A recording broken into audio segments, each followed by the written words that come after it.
Chapter 7:14. Jun Mo Xie's face darkened, and with a sudden roar, he raised his leg and kicked Jia Qingyun's corpse high up into the sky, straight into the clouds. He roared, "Kill! End the battle quickly, kill with all your might, kill without mercy." At this moment, a sharp whistling sound rang out in the air, and a thunderous voice roared, "Have mercy!" A yellow figure flew over from afar as if riding on a cloud. His speed was extremely fast. Almost as soon as his voice rang out, his figure had already appeared in front of everyone. With a swoosh, he landed in front of Jun Moxie and Mei Shuyan, and shouted, "All of you stop!" His voice was like thunder, shaking the entire sky and earth. But it was too late. By the time he landed, this one-sided bloody massacre was nearing its end. Big Bear and Long Crane grabbed the legs of the last two enemies, and tore their bodies apart the moment he roared. Big Bear and Long Crane grabbed the legs of the last two enemies, and tore their bodies apart. Jun Moxie roared, and the Xian beasts returned to their groups, their bodies covered in blood. The enemy's resistance was already at its weakest, and facing so many peak-level Xian beasts, there were almost no casualties, and they were completely annihilated. In fact, although there were close to 100 survivors from the three Holy Lands, only the 8 superior supreme experts on the surface still had some fighting power. However, they were still easily beaten into a meat patty by the beast kings that swarmed over. As for the Xian beasts, only a small number of less than 20 were lightly injured by the superior supreme experts' desperate counterattacks. This battle could be said to be a complete victory. The newcomer was dressed in yellow, his facial features were regular, and his beard was 3 inches long, floating in front of his chest. He had a head of black hair, and his face was like jade. He looked refined, with phoenix eyes and long eyebrows. But as he looked at the ground littered with corpses, his eyes revealed an inexplicable anger. He turned around and looked at Jun Moxie and Mei Shuyan, and asked in a low voice, "Why did you kill? Why must you be so ruthless?" It was an interrogative tone. Facing over 1,000 Xian beasts and an expert like Mei Shuyan, he didn't seem to care at all. "Why not? Since I've killed my enemies, I naturally have to exterminate them all. Wildfire can't be burned out, it will grow again when the spring breeze blows." Jun Moxie took a step forward and said in Lengleng's words. Ever since he heard that 9 saints were going to Tianxiang, he felt a wave of oppression in his heart, and he was on the verge of going mad. At this moment, the man in yellow caught up to him and questioned him, causing Jun Moxie to vent his anger on him. "But do you know how big of an impact it will have on the war for seizing the heavens if these people die? Do you know how serious the consequences will be?" The yellow-robed man said angrily, "You're also a member of the Xian continent. Could it be that these heroes of the war for seizing the heavens are so worthless in your eyes? Do you really have to kill him? What does the hero of the continent have to do with me? All I know is that they want to kill me. They're all my enemies. Since they're my enemies, what's the harm in exterminating them all?" Jun Moxie looked at him coldly. "Who are you? What identity and qualifications do you have to ask about this matter? Arrogant enough. You must be Jun Moxie of the Jun family, right?"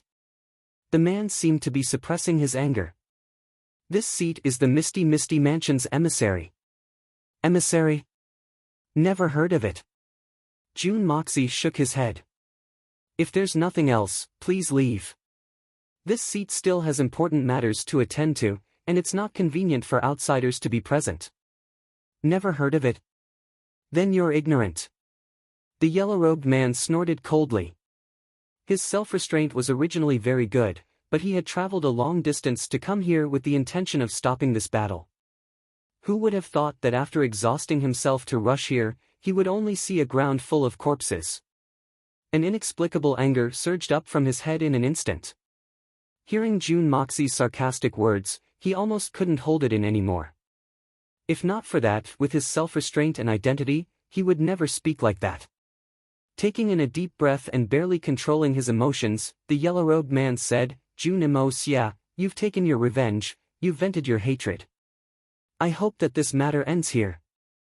The war for seizing the heavens is imminent, and both Tian Fa and the Holy Lands are the main forces of the war for seizing the heavens. It's better for us to let bygones be bygones. No problem. No problem at all. Jun Moxie smiled. As long as the three Holy Lands have no objections, this young master has no objections. No objections at all. Jun Moxie. The yellow-robed man's anger flared up again. You killed nearly 600 peak experts from the three Holy Lands in one go, and you even killed the brother of Palace Master Hermitage. How could they not have any objections? The forces here were close to a third of the three Holy Lands' forces, but they were all destroyed. Xian cultivation is different from worldly wealth. The yellow-robed man furrowed his brows and said, "It's normal for a poor man to be arrogant when he suddenly has money. Everyone can understand this, and even if they don't understand, they might not do anything. But if you become a nouveau riche in terms of Xian cultivation, the consequences will be very tragic. You must remember this point." You mean I'm like a nouveau riche? Jun Moxie had an urge to strangle this yellow-robed man to death. If it weren't for the fact that he couldn't tell the level of this person's Xian cultivation, Jun Xia would have kicked this talkative fellow to the side long ago. This brother is just worrying about my family, and you're talking endlessly. It's fine if you're talking, but you're practically lecturing me. Who do you think you are? However, since he couldn't see through his cultivation, coupled with the earth-shattering aura he had when he first arrived, Jun Xia guessed that this fellow's cultivation was not any lower than Mei Shuiyan's. In fact, he might even be higher. Such a strong enemy, and the identity of the Misty Mansion's emissary, at least for the time being, he couldn't provoke him. How do you look like a nouveau riche? The yellow-robed man frowned and looked at Jun Moxie. You're a complete nouveau riche. My God! Jun Moxie covered his forehead with his hand, a little speechless. What kind of person is this, to not give me any face at all? Is having a strong Xian cultivation and a strong background that great? Actually, whether it's Tian Fa, or the three Holy Lands, everyone's goal is for the war for seizing the heavens, and for the future of the continent. In my opinion, the Jun family should apologize to the three Holy Lands, and then I will mediate between the two sides. No matter how big the grudges are, they should be pushed to the end of the war for seizing the heavens. This way, there won't be any wars. Isn't that a good thing? The yellow-robed man frowned and said. Jun Moxie was speechless. He was now extremely suspicious that this guy's brain had become stupid from practicing martial arts, or that he had been living in the Misty Mansion since he was young, and was completely ignorant of the ways of the world. You think too highly of yourself. You just need to mediate. And even personally mediate. Who do you think you are? Apologize? The only thing I haven't done in my 2 lives is apologize. Not to mention that Jun Moxie was not willing to apologize. Even if he was really willing, the 3 Holy Lands would definitely not accept it. How could such a huge loss be covered up with just an apology? This was simply the biggest joke in the world. Moreover, Mo Wudao's younger brother had been forced to death by him. This hatred was absolutely irreconcilable. There was no other possibility other than war. Everything is for the war for seizing the heavens. Everything is for the common people of the world. The yellow-robed man said sincerely, I hope that Venerable Mei and Jun Sunshao can consider it.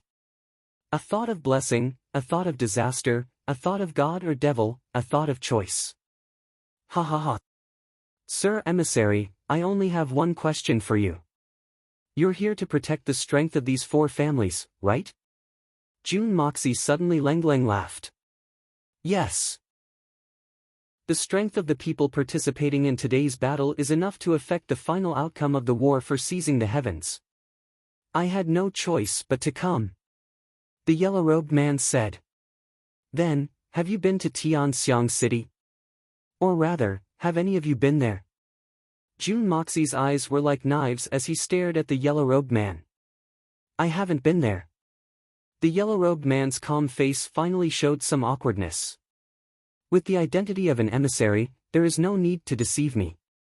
May I ask, Sir Emissary, Do you know that the three Holy Lands have already sent a total of 9 Saint-level experts to Tianxiang City? Jun Moxie's face instantly turned as cold as ice. Do you know why they're going to Tianxiang City? I know. The yellow-robed man's face was full of sweat, and his previous graceful demeanor was nowhere to be seen. Jun Moxie's judgment was very accurate. Although this person's Xian cultivation was high, he was not very understanding of the ways of the world. And, so you don't care about that side. Because the people there are all ordinary people, they are not qualified to participate in the war for seizing the heavens, and they are not qualified to affect the outcome of the war. So you only care about the matters on our side, because the people here have the strength to affect the war for seizing the heavens. Your starting point is also good, and it's also glorious. It's for the continent, for the people of the world. Isn't that right? Jun Moxie asked. That's right, that's right. The yellow-robed man's expression changed. Fuck the people of the world. Fuck your grandmother's safety of the continent. What kind of bullsh**t logic is this? This is simply despicable, shameless, and filthy. Jun Moxie suddenly erupted. He took 2 steps forward and pointed a finger at the yellow-robed man, his spittle almost spraying all over the yellow-robed man's face. You still have the face to lecture me? Since you experts know so much about these things, why did you do it earlier? Ah! People are dying here, and there is a war. Isn't there a war there? Won't people die? Aren't the people of the world there? You still have the face to advise me to let go of my hatred? Do you know how you can say that? Ah! Hurry up and scram as far as you can. The yellow-robed man's body fluttered, and he inexplicably took a few steps back. His movements were smooth, but the expression on his face was extremely awkward. Jun Moxie, there's another reason for this matter. Moreover, this matter happened too suddenly, so how could I take care of everything in such a short period of time? As the saying goes, urgent matters must be handled according to urgent matters. After all, this is the most important matter here. This is something that can affect the final outcome of the war for seizing the heavens. Unfortunately, your so-called important matter has already ended, and the matter that isn't important to you is the most important matter to me. Chapter 7:15. 4,000 words. 4,000 words. I, the Misty Mansion, have been patrolling the world for tens of thousands of years. I have always been fair and impartial. Don't you trust this old man? The man in yellow said earnestly, making a final effort. The existence of the Misty Mansion was originally to restrict the actions of the 3 Holy Lands, to monitor their actions. Now, it is even more impossible for them to not accept my mediation. This, I can guarantee. Jun Moxie could not help but finally understand why the 3 Holy Lands and the previous owner of the Misty Mansion had a falling out. So that's how it is. With such a huge force like the 3 Holy Lands, who would be willing to be supervised by others? But this guy was a little too naive. Someone just asked casually, and he said everything.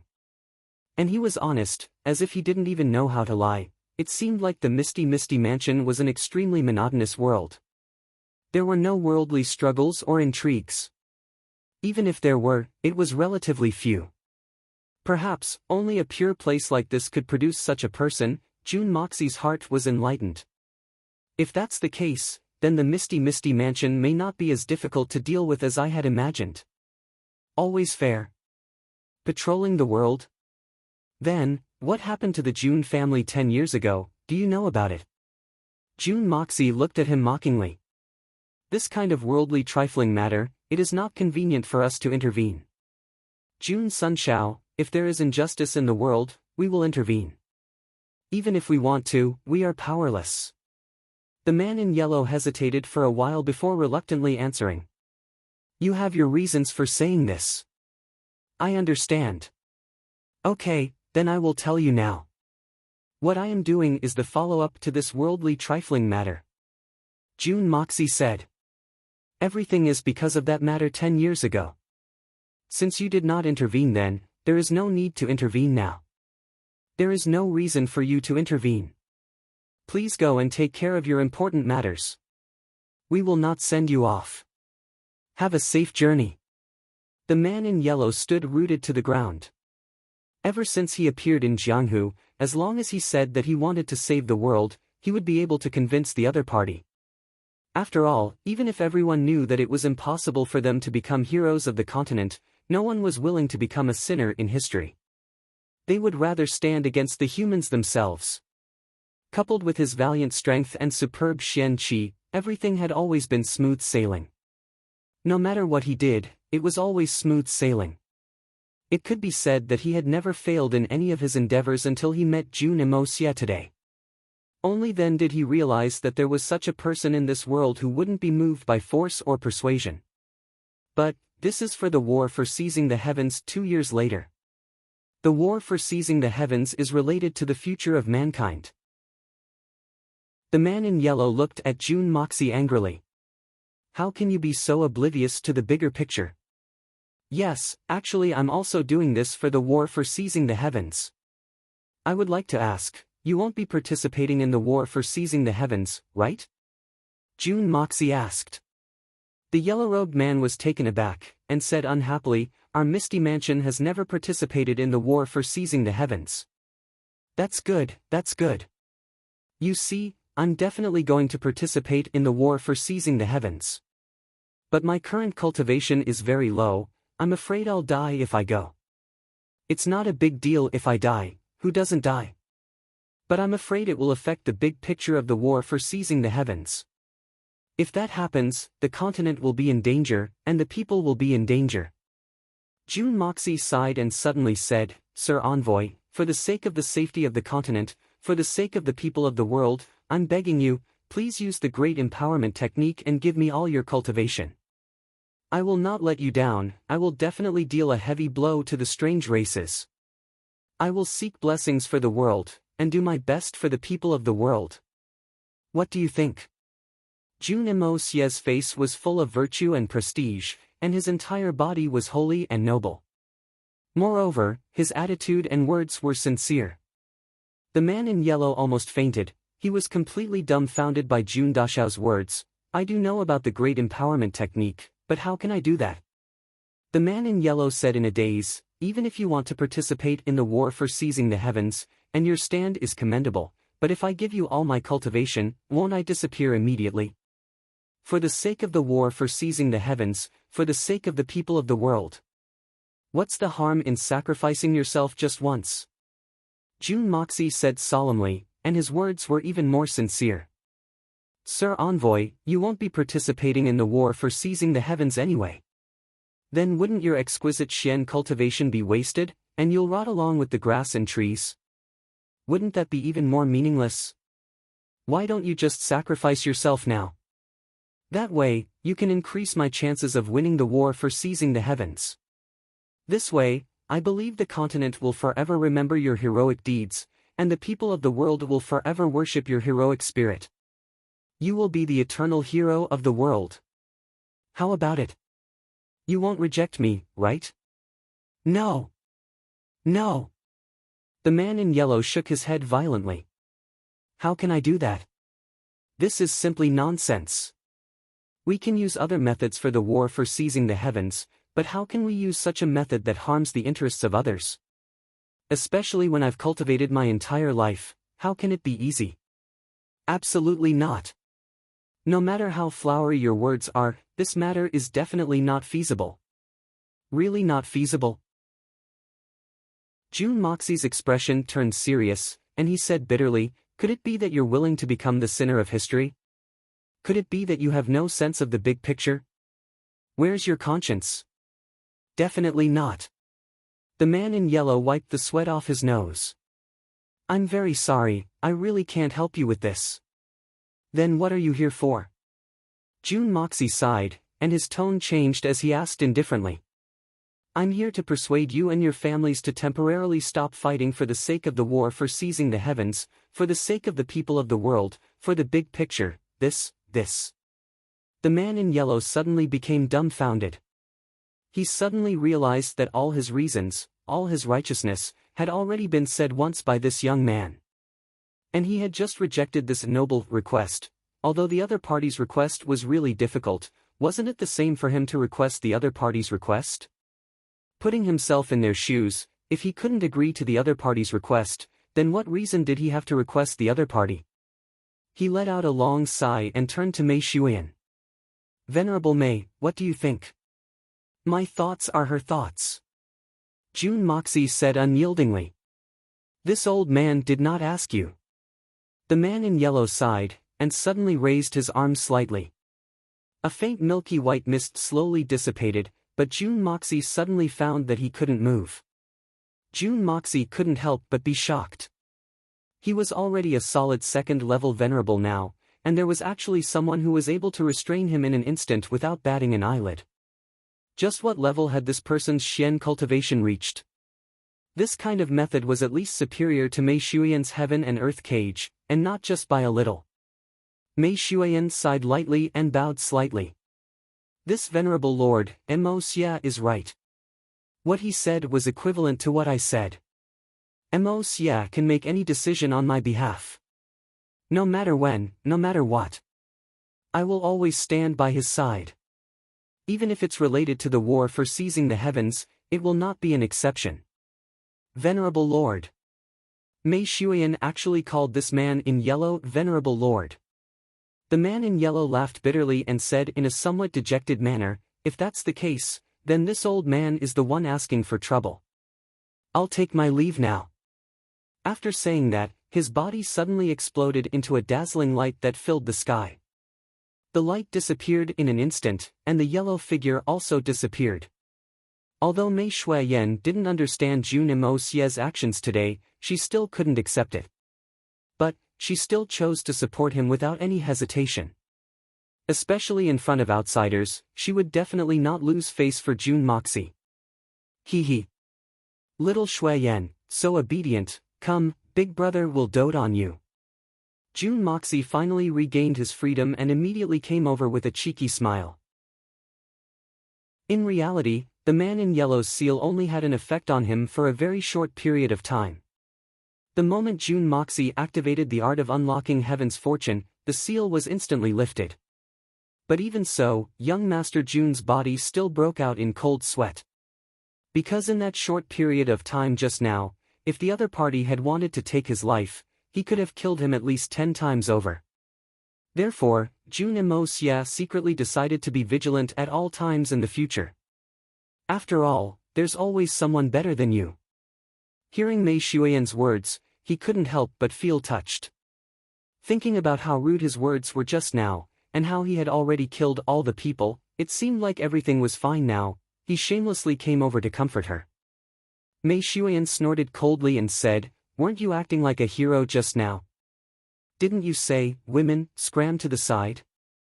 Why are you paying attention to a woman like me now? Aren't I stupid?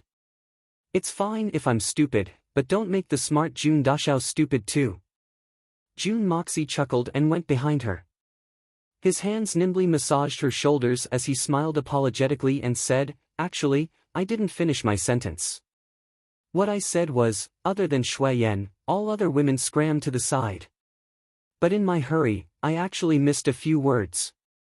Really, please believe me, humph. Mei Shuyan twisted her body and avoided his massage. Her face was as cold as ice. Don't mind me. Jun Mo Xia snorted and laughed. Suddenly, his palms slid down like lightning and rubbed her plump buttocks. Then, he retracted his hand and stood there in a sanctimonious manner. His face was like that of a virtuous Taoist scholar or an old man with a serious and rigid expression. Mei Shuyan's body trembled as if an electric current had passed through her. She felt her whole body go limp and her face flushed red. Her body softened and she fell backward. Jun Moxie hugged her and cried out in surprise, Ayaya. What did you say? In public, men and women shouldn't touch each other. This benefactor, please stand up quickly. This old monk is a pure person. Although he said he was pure, his 2 hands were hugging her tightly and he wouldn't let go no matter what. Mei Shuyan was so embarrassed that her face turned red. She struggled and said, let go quickly. There are so many people watching. Oh? That means when there aren't so many people watching. I can't let go. No problem. I can wait until that time. Jun Mo Xia laughed mischievously. Then, he blew a mouthful of air into her sparkling and translucent ears. Mei Shuiyan's body went limp again and she blushed.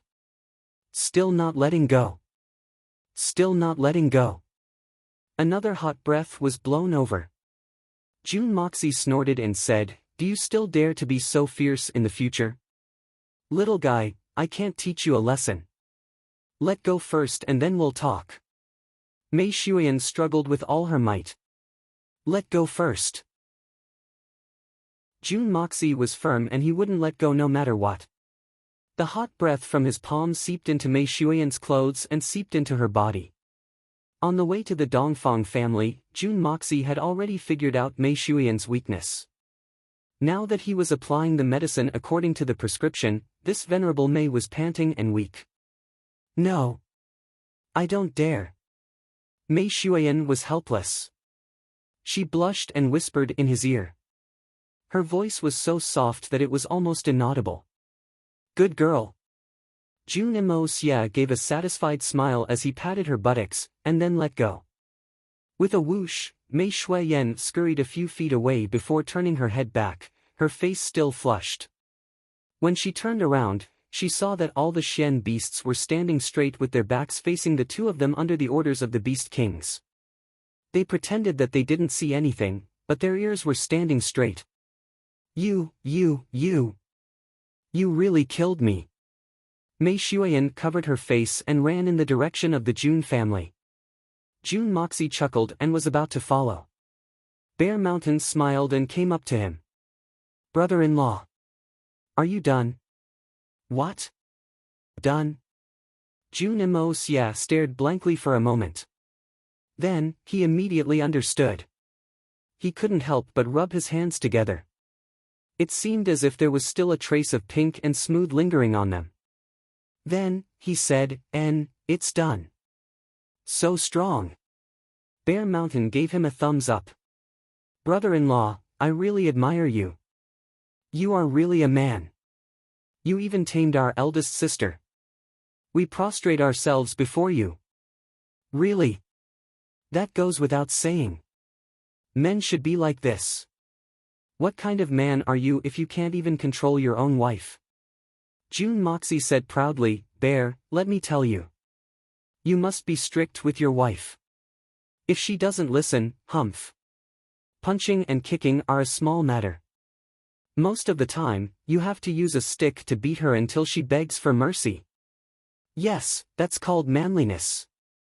Yes. Brother-in-law is wise. I will remember this in the future. Bear Mountain said modestly. He memorized this wife-controlling treasure book in his heart. Well, you can slowly experience it. I'm going over. Jun Moxie left quickly. Jun Moxie was anxious about the matter in Tianxiang that Jia Qingyun mentioned. However, he knew that being anxious would not help.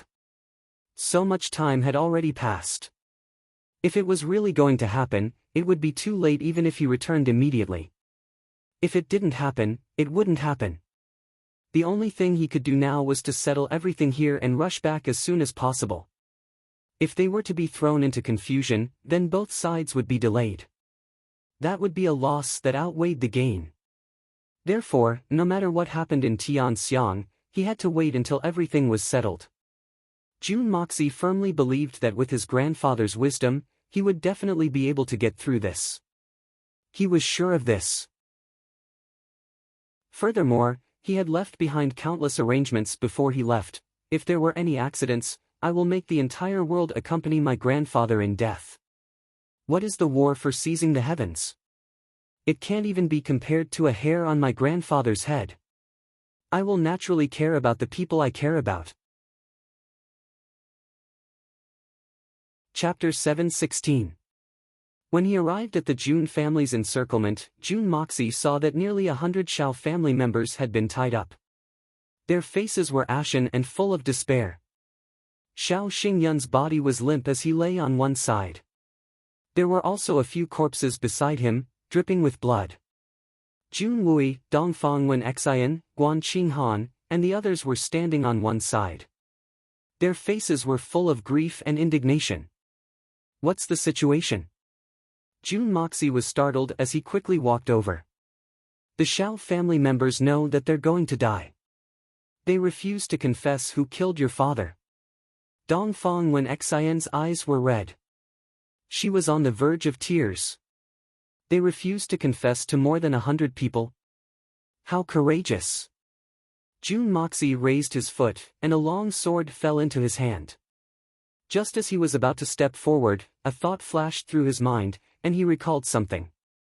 He had used hypnosis and soul manipulation on Xiao Buyu on the way back from Tiannan City. He clearly remembered that Xiao Buyu had said this at that time. That's a dangerous army. I remember Xiao Han, Xiao Liang, Xiao Zhen, Xiao Cheng, Xiao Guang. Jun Moxie's thoughts turned as he searched through his memories. He closed his eyes and stood there quietly, letting the names of the people that he would never forget flow through his mind. Suddenly, he opened his eyes, and a murderous aura swept out like a raging wave. It enveloped nearly 100 people in the field. This was a real chi torrent released by a second-level venerable. In this world, there were only a handful of people who could withstand it.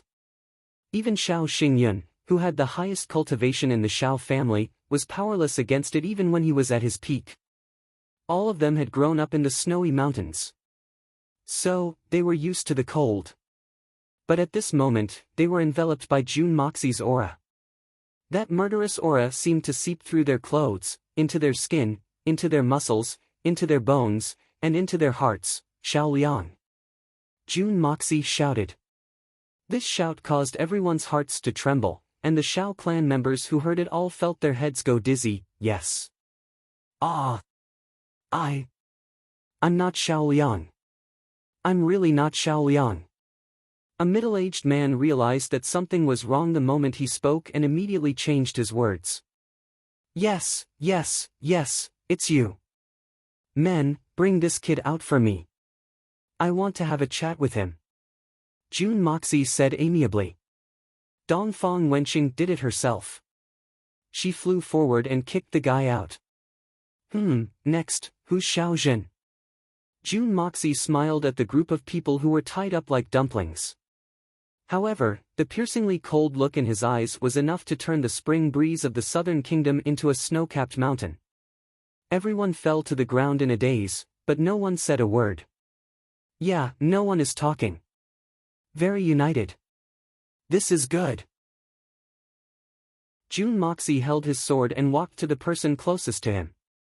He asked softly, "Are you Xiao Zhen?" The middle-aged man shook his head with all his might. "Raise your head and look at me." Jun Moxie suddenly shouted. The middle-aged man raised his head involuntarily. His tired eyes met Jun Moxie's eyes, but he felt like he was attracted by a magnet. He couldn't get rid of it. He felt like there was a bottomless pit in front of him. His mind and soul were all sucked into it. Then who's Xiao Zhen? Can you tell me? Jun Moxie asked softly. A dazzling light shot out from his eyes. It brought with it a dazzling color and entered the middle-aged man's eyes. Okay. I'll tell you. The middle-aged man's expression suddenly changed. After a moment of shock, he looked a little lost. Then, he displayed a look of righteous indignation and said angrily, "Humph. This bunch of scum, they conspired to kill the white general. I've never liked these scum. How can such a legendary person die in the hands of these scum? I can't tolerate this." As soon as this sentence came out, everyone in the Xiao family felt like they were struck by lightning. They stared at him blankly, as if they didn't know him at all. Very good, very good. Well said. Jun Moxie cut the rope on his body with the tip of his sword. The middle-aged man stood up with righteous indignation and said angrily, "Especially that bastard Xiao Zhen. I find him to be an eyesore to the extreme. He's a pile of sh*t. He has nothing good about him, and he still has the cheek to call himself a playboy. It makes me sick. Every time I see him, I want to spit on his face. The Xiao family was even more speechless. They looked at him as if he was an alien. I understand your feelings. Now, please point out who Xiaojun is. Jun Moxie said gently. Me. The middle-aged man pointed at his own nose and said in a righteous, angry and disdainful tone, I am Xiaozhen, that son of AB*TCH. Jun Moxie was dumbfounded. His eyes almost popped out of their sockets. He staggered and almost fell on the snowy ground. Damn it, my luck is too good. What kind of explanation is this? Originally, he wanted to let them fight each other and watch the show, and then cause them to betray each other before they died. Who knew that his luck was so good that it defied the natural order? Basically, the ratio was about 1%, and he actually caught one accurately. Damn it, with this kind of luck, he should go buy a lottery ticket. I, Xiaozhen, am a bastard. Back then, he had been blinded by lard and had actually committed such a heinous act. He should have been hacked into pieces, put to death by 1,000 cuts, and exterminated along with his entire family line. Even if he didn't have any descendants, he would still be a prostitute, and his descendants would be endless generations. I should send this despicable Xiaozhen to the 18th level of hell, never to be reincarnated.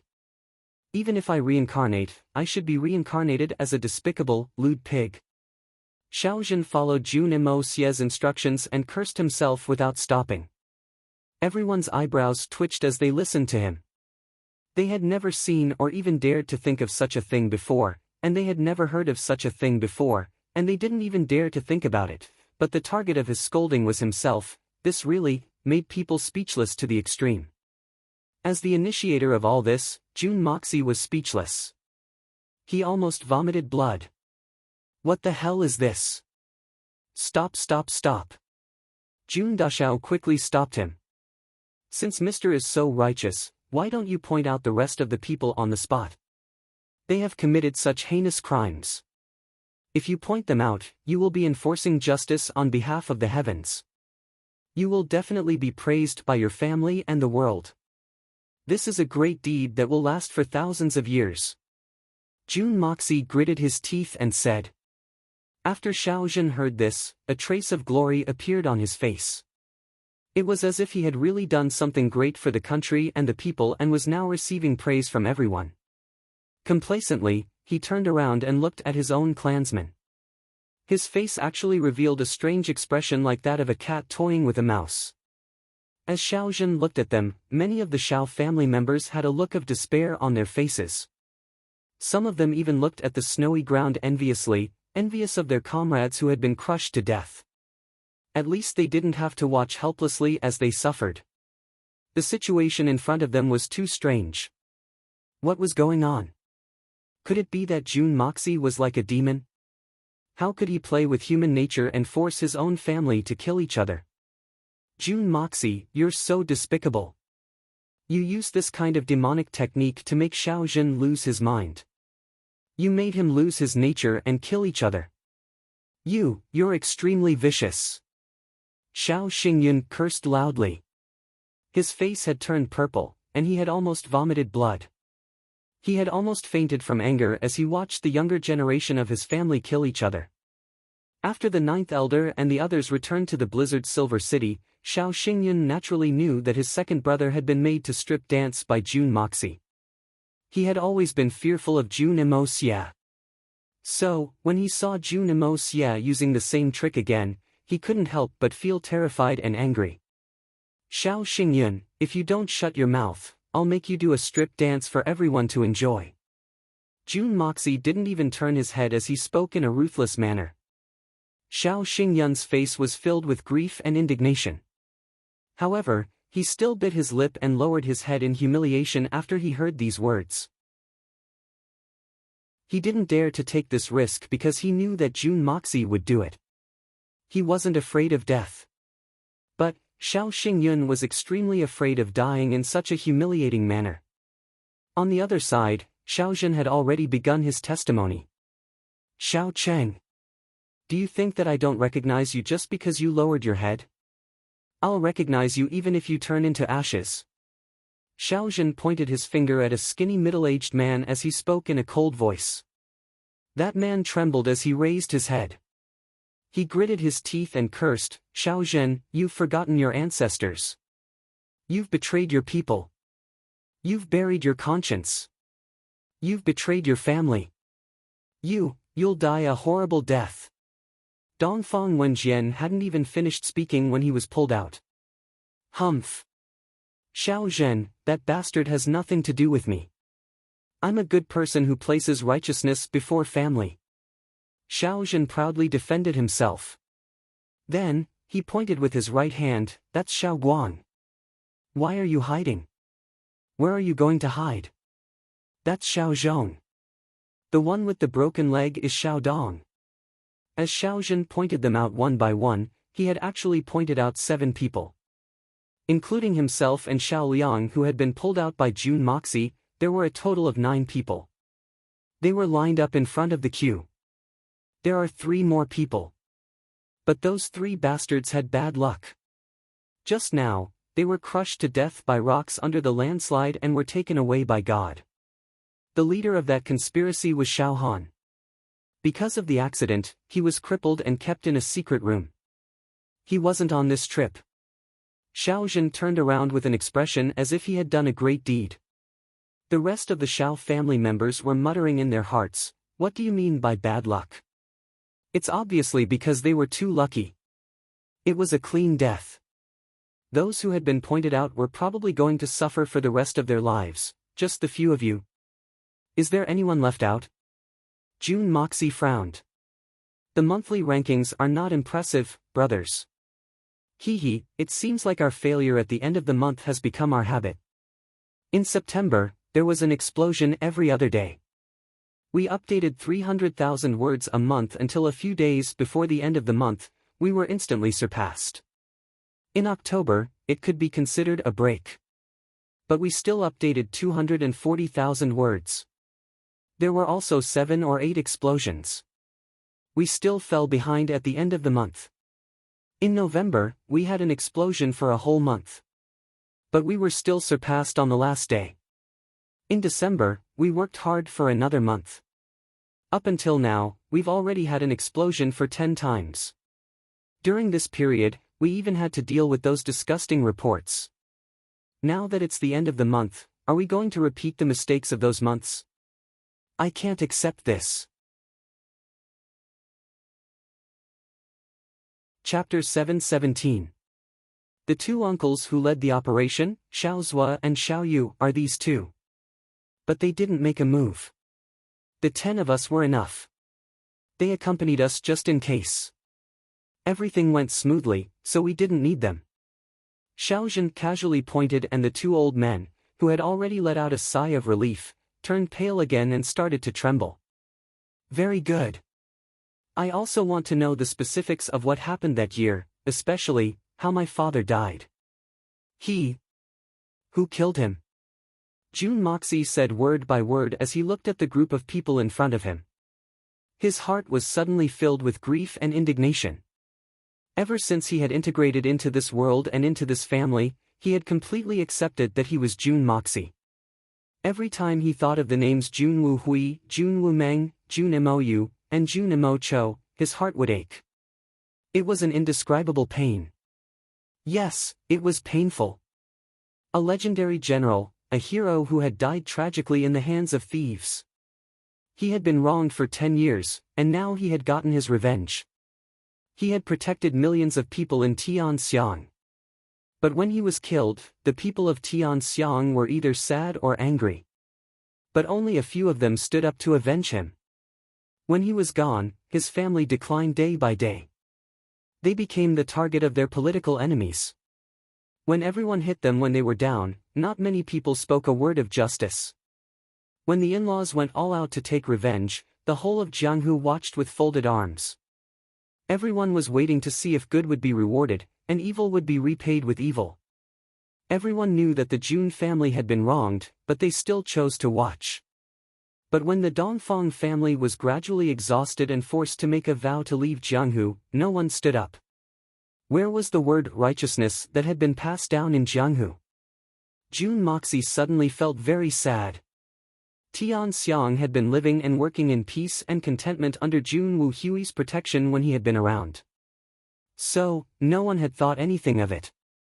However, after he was gone, these people were invaded and humiliated. Only then would they lament, if the general in white was still around, who would dare to do this? Every time he thought of these things, Jun Moxie would feel indignant and furious. Even wild beasts knew how to repay kindness, but humans, living humans, were completely unaware of it. Pitiful, truly pitiful. Whether a hero created history, or history created a hero, the world would only remember their benefits after the hero was gone. Could it be that only death could truly make people remember the heroes who did their best for them? And it was just a simple memory. Jun Moxie had asked himself many times, Father Jun Wu Hui, he stepped forward bravely and did his best to protect so many people. Was it really worth it?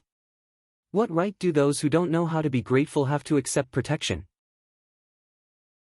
The soldiers were bleeding for thousands of miles at the front lines, defending dignity and peace with their lives, but the rear was still a scene of debauchery and debauchery. Those who wanted to go whoring went whoring, and those who wanted to gamble gambled. Those who wanted to be corrupt were still corrupt, and those who wanted to keep little mistresses were still keeping little mistresses. They were still fighting for fame and fortune, and still leading a befuddled life. Even if they were ordinary people, when men and women were farming and working happily, who would have thought that thousands of miles away, there were soldiers who were eating and sleeping in the open, trudging in the sandstorm, fighting in the bloody mist, and struggling in desperation, until the last drop of blood flowed out. The direction of their eyes was still the home that they could never return to. Home, the place that the soldiers yearned for, the place that motivated them to fight for, was abandoning them when they were fighting with their lives on the line. Looking at the 11 people from the Shao family in front of him, Jun Moxie's eyes burned with anger, an anger that couldn't be vented. After he asked that question, the people from the Shao family all lowered their heads. Even Xiao Zhen was thinking hard, as if trying hard to recall the scene of the past. Perhaps it was because it was too long ago, and they couldn't recall it, or perhaps they simply didn't care about such a small matter. For a moment, no one answered. Speak. Jun Moxie's voice was like thunder in their hearts. That year. Xiao Zhen frowned, obviously thinking hard. Finally, he said. I remember that we reported to the Great Elder and followed Xiao Han down the snowy mountains. After traveling for close to a month, we finally reached our destination, Tianguanling. There, the two countries' armies were fighting. The walls were heavily guarded, and there were sentries everywhere. Looking at the camp that stretched for dozens of li, we felt powerless and at our wits' end. To kill the general of an army among hundreds of thousands of people, how could it be so easy? Not to mention that we were only at the level of Tian Xian, even the two uncles were only at the peak of Tian Xian. Even if a strong Shen Xian expert came, we might not be able to do anything. But Xiao Han claimed that he had already made arrangements, and there was no risk. That night, Xiao Han went out first, but we didn't know what he was going to do. After a day and a night, he came back with a few men in black behind him. In the hands of the man in black, there was a golden arrow token. That was the token that allowed one to enter and leave the Tian Xiang army unimpeded, and it was something like an imperial edict. The man in black said that it was a fake, but at that time, we could feel that it was obviously real. If it was not the real thing, with the strict management of the general in white, how could he sneak into the army? If it was not the real thing, we might not have dared to take the risk. Then, the man in black took out many sets of clothes and asked us to change into them. We became his followers, and he brought us all the way into the army camp. Everywhere we went, it was so smooth that it was unbelievable. As long as we showed the golden arrow token, we were unimpeded, and no one questioned us. Finally, we arrived at the general's tent. This matter puzzled us greatly. Even if the golden arrow token was the real deal, its effect was still too shocking. After that, we found out that the man in black had come several times with the golden arrow token in his hand. For the Tian Xiang army, both the golden arrow token and the man in black were familiar faces, so there was no doubt about it. Otherwise, how could our group of nearly 20 people pass through the camp where millions of soldiers were stationed? Jun Moxie clenched his fists tightly. He could deduce that it was Xiao Han who came forward and hooked up with these people, and then returned to the snowy mountains to call for reinforcements. In other words, those men in black were from the Blood Sword Hall, and the royal guards that he killed later on. They had planned to kill his father. Even if Xiao Han did not make a move, they would have made a move. But if Xiao Han and the others were to make a move, they would be more confident, and they would not be afraid of the Jun family's investigation. They actually prepared for such a long time in advance. They used countless times to numb the eyes and ears of the defending army. Jun Moxie also knew where the golden arrow token came from. Because, in the entire world, only one person could take out such a golden arrow token, Tianxiang's emperor, Yang Huayu. And only the golden arrow token that he personally took out could make the millions of soldiers in Tianxiang not suspect it. In fact, no one even dared to mention the existence of the golden arrow token. But the tragedy was hidden in this golden arrow token. When we entered the commander's tent, there were many people inside discussing how to defeat the enemy. Jun Wuhui was not in his military uniform, but was dressed in white. He sat on the commander's seat, and on his right was Jun Wumeng. Below him, there were 15 to 16 generals, divided into two sides. When we entered, the first person to notice us was Jun Wumeng. At that time, Jun Wumeng said, "Old Meng, why did you bring a different group of people this time? You really have a lot of subordinates." Many of the generals present laughed, and it was obvious that they were very familiar with this man in black. But Jun Wuhui was very calm. He kept looking at us, and did not speak. After watching them greet each other, he said, "Since the imperial envoy is here, everyone can disperse. You can go out too, this commander has something to discuss with the imperial envoy." The last sentence was directed at Jun Wumeng. He did not address us by name. I reckon that at that time, Jun Wuhui had already sensed that we did not come with good intentions. Because although his tone was calm, his expression changed slightly. Thinking back, he must have hoped that we did not know Jun Wumeng, and let him go out too. But we came for the two of them, how could we not recognize Jun Wumeng? Even if we did not recognize him, that man in black with the surname Meng would definitely recognize him. Then many generals walked out, but Jun Wumeng stayed behind. He only looked at his elder brother, and did not speak anymore. He did not care about us anymore, but his expression gradually became sorrowful and angry.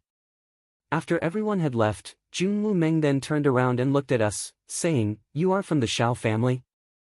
Only then did we know that Jun Wuhui had already noticed that something was wrong the moment we came in. But against us, the ordinary generals with low cultivation would only be seeking death. Once the battle really started, they would not be of much use. And those generals were all great generals of the army. Once something happened, the millions of Tianxiang soldiers here would fall into a terrible situation without a leader.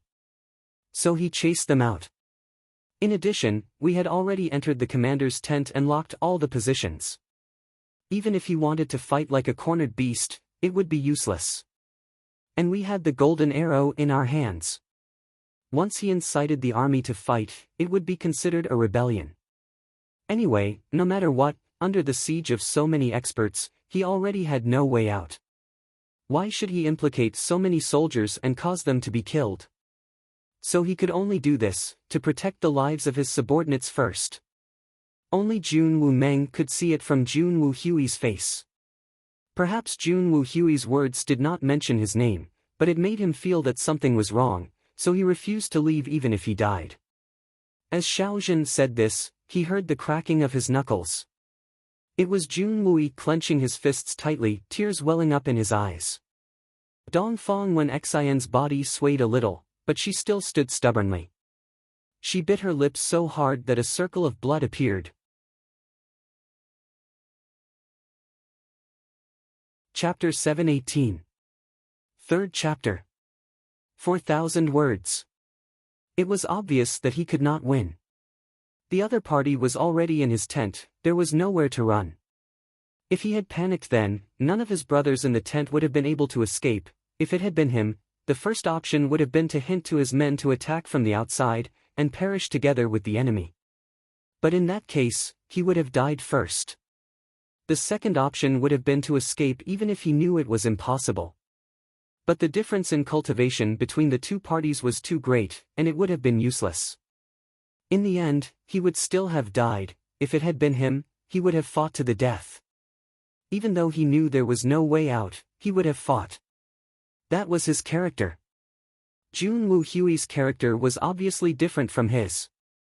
No matter what, the Jun Woo Hui at that time really had no way out. But this general in white, when he knew that he was in a hopeless situation, he did not think of himself, but of his brother's safety. Therefore, his first choice was to chase his brothers out of this place of death, leaving him to face the god of death that he could not resist. He used his composure to exchange for the safety of his brothers. Perhaps the only regret he had was that his second brother did not make it out. At that time, Xiao Han stood up and asked, "Jun Woo Hui, do you recognize me?" This sentence was said through gritted teeth. Jun Woo Hui smiled and said, "You must be young Master Xiao Han from the Xiao family of the Blizzard Silver City, right? Even though I have never seen you before, I can guess that it is you."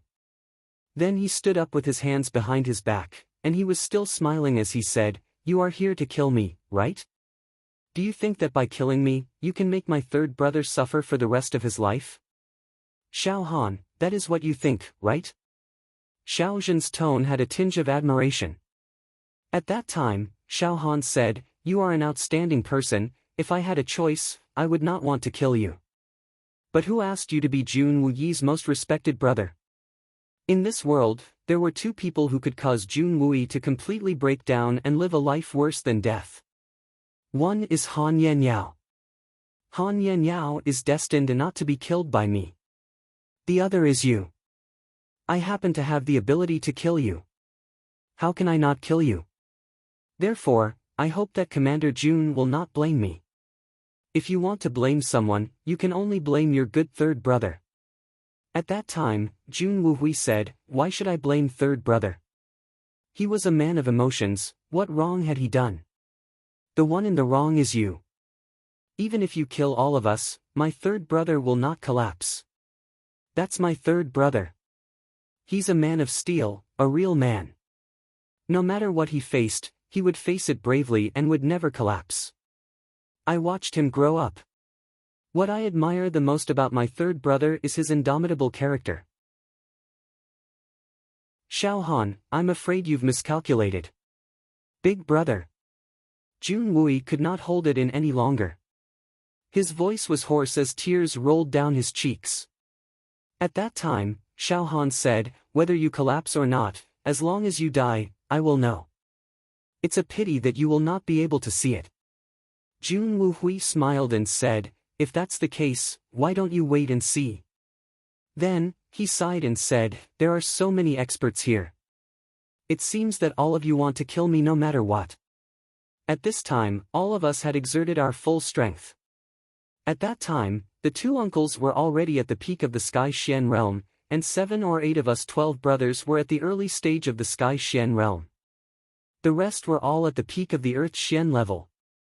Jun Woo Hui looked at the color of our Xian Qi and said with a smile, "Ever since we brothers entered the battlefield, we have been preparing for this day. But we did not expect that we would not die on the front lines but in our own commander's tent. This is unexpected. But we Jun family brothers will never die in the hands of others." Xiao Han said, "Jun Woo Hui, I also admire you for being a legend.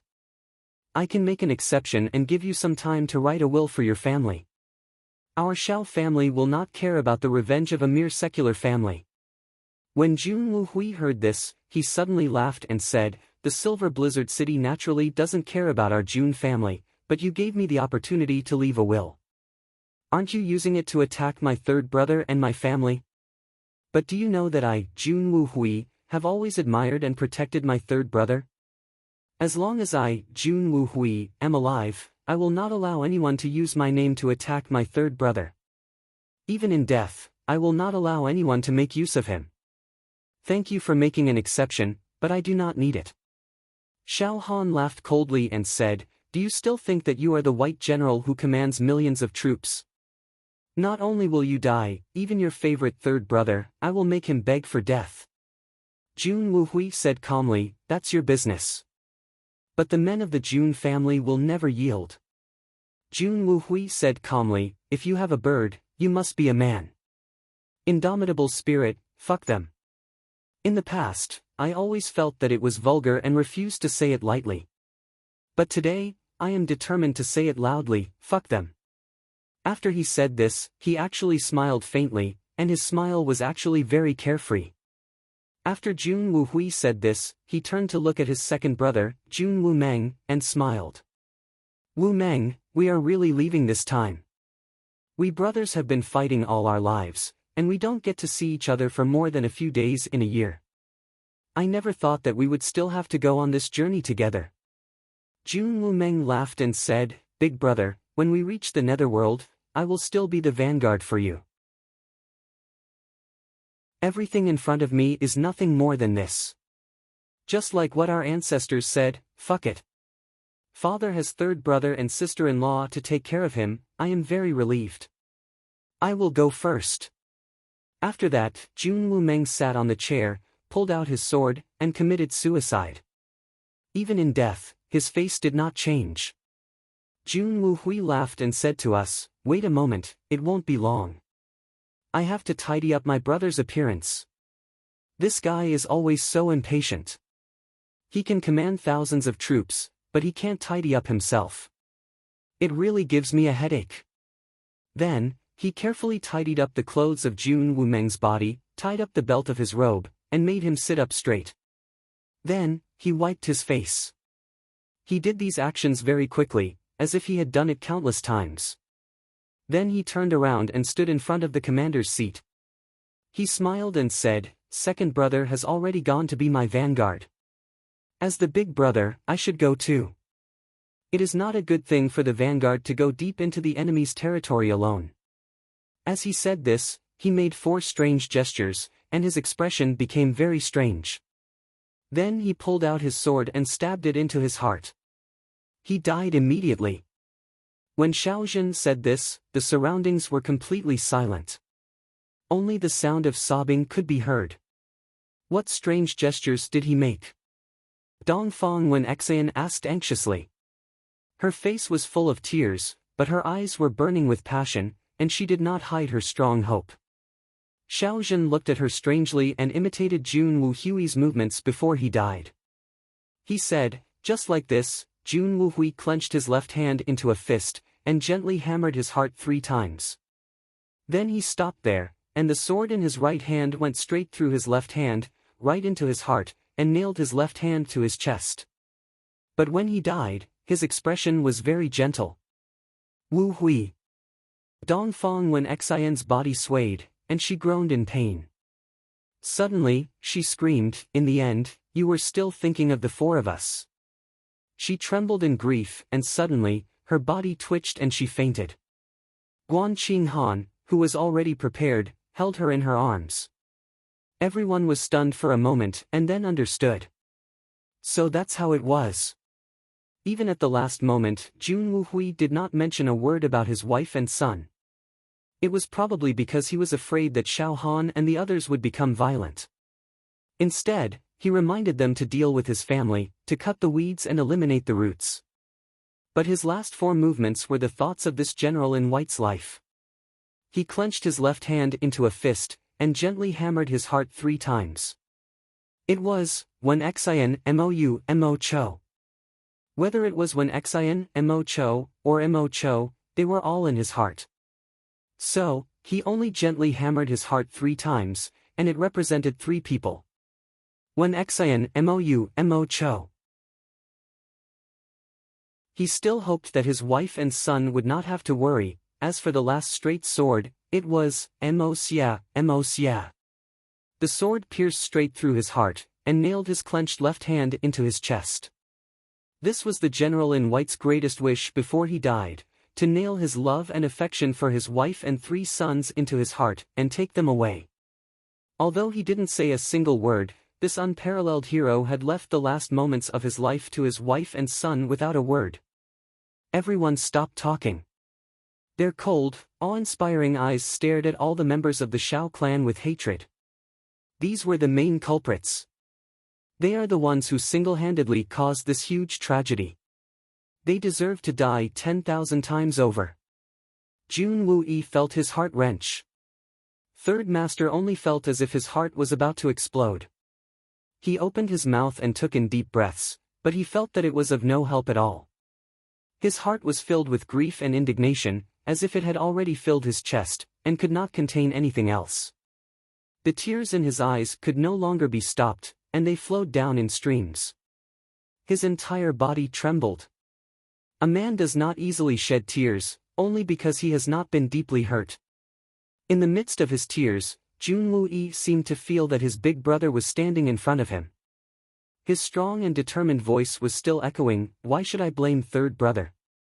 He is an emotional person, what has he done wrong?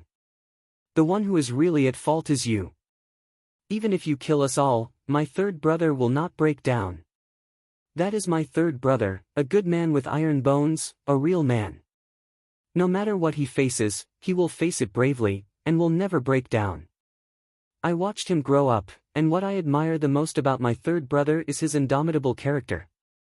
I, Jun Wu-hui, have always admired and protected my third brother. As long as I, Jun Wu-hui, am alive, I will not allow anyone to use my name to attack my third brother. Even in death, I will not allow anyone to use me. Big brother, it's all because of me." Jun Wu-hui looked up to the sky and howled, his mind extremely agitated. A mouthful of blood spurted out of his throat, and his body fell backwards. Until he fell to the ground, his heart was still full of guilt and pain, and he actually cried out loud. At this moment, he really felt that even if he died immediately, he would not be able to repay his big brother's love for him. Father has third brother and sister-in-law to take care of him, I am very relieved. These were the last words of his second brother before he died.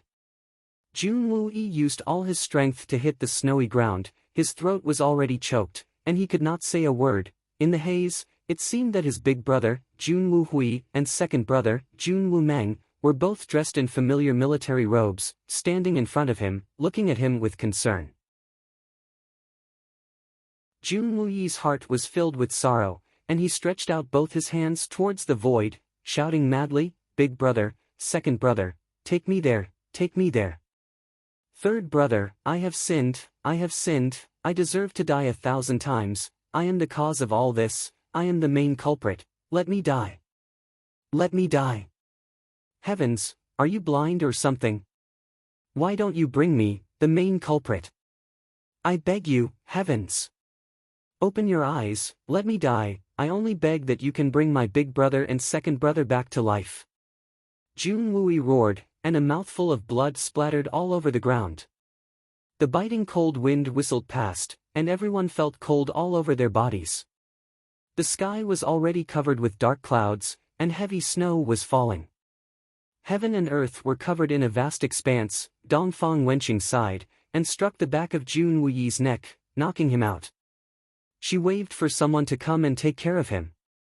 The experienced Dongfang First Master understood that if Third Master Jun were to continue like this, there would be another Jun family member's corpse lying on the summit of the snowy mountain today. Jun Moxie felt a cold sensation on his face. He reached out to touch it and felt tears. He didn't know when his face had been covered in tears. We were just about to go out when Jun Wu-hui's guards, the 8 white generals, suddenly barged in. They saw that there was no movement inside, so they came to check. They fought fiercely, but they died in our hands in a short while. But it finally alerted the guards outside, so we killed our way out. I have to say, although the army was large, there was not a single expert among them. Plus, we have the golden arrow token, so we have some restraints on the army. Plus, the man in black also arranged a lot of spies in the camp. We don't know what's going on inside. It's a mess, but we got out easily. Xiaozhen finally stopped here. Continue. And my third uncle, Jun Woo-yi, my big brother, Jun Imo-yu, and my second brother, Jun Imo-cho. How did you manage to do it? Go on, don't leave out any details. Xiaojun continued, describing one soul-stirring scene after another. Finally, Dongfang Wendao couldn't take it anymore and shouted, "Kill all these bastards! What's the point of keeping them alive? To bring disaster to the world? Kill them all. Kill? Of course we have to kill them." Jun Moxie said coldly, "But we have to wait for mother to wake up, third uncle to wake up, and for all the people involved to come to take revenge and announce it to the world. If we kill them now, it will be unfair to many people. Who else wants to come?"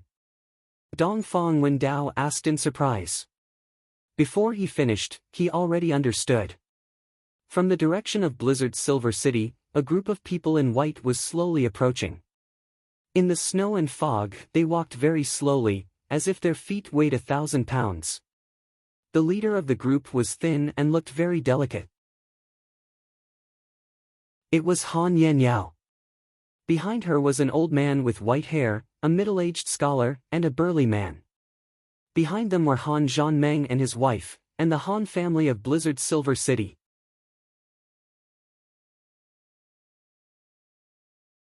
Chapter 719. The moment she said this, Jun Moxie's heart skipped a beat, and he looked up. Yunbi Chen, Han Feng Shua, and Li Ju Tian were the three witnesses that made the Dongfang family swear that oath. Who would have thought that he would appear here at this critical moment of the Jun family's revenge? Mei Shuiyan's eyes shot over like lightning. She was not looking at Yunbi Chen, but at the burly man beside him. The burly man's body shook and he raised his head to look at Mei Shuiyan. When he met Mei Shuiyan's cold gaze, his sturdy body suddenly trembled and shrank. His eyes were filled with panic and guilt. Among the Xian beasts, the flock of pengs suddenly let out a heaven-shaking roar, and the clouds in the sky scattered in all directions. But before this roar could reach the highest point, Mei Shuiyan had already become exceptionally angry. Her eyes narrowed, and a tyrannical aura rushed over, rushing into the flock of pengs, and mercilessly covering them. With a loud boom, the flock of pengs did not even dare to breathe loudly. They were actually suppressed by this unprecedentedly powerful aura, and they spread their wings and lay flat on the snow, their bodies trembling as if they were convulsing. "What are you all shouting about? From the day he left Tianfa, he was no longer your king, and he will never be." Mei Shuiyan faced the flock of pengs, and her voice was calm, but the meaning behind her words was resolute. "The current him is only a traitor from head to toe. If there comes a day when we become enemies, and meet again on a narrow road, we will become enemies that cannot live under the same sky. What are you all cheering for? Boss, you!" The curly-bearded man let out a shrill cry and suddenly dashed out. He dashed madly all the way until he arrived in front of the Xian beasts. His entire body trembled as he stood there abruptly. It was because he no longer existed in the eyes of his former companions. Mei Shuiyan was gazing at the people from the Silver Blizzard City in the distance. She didn't seem to notice that there was another person in front of her.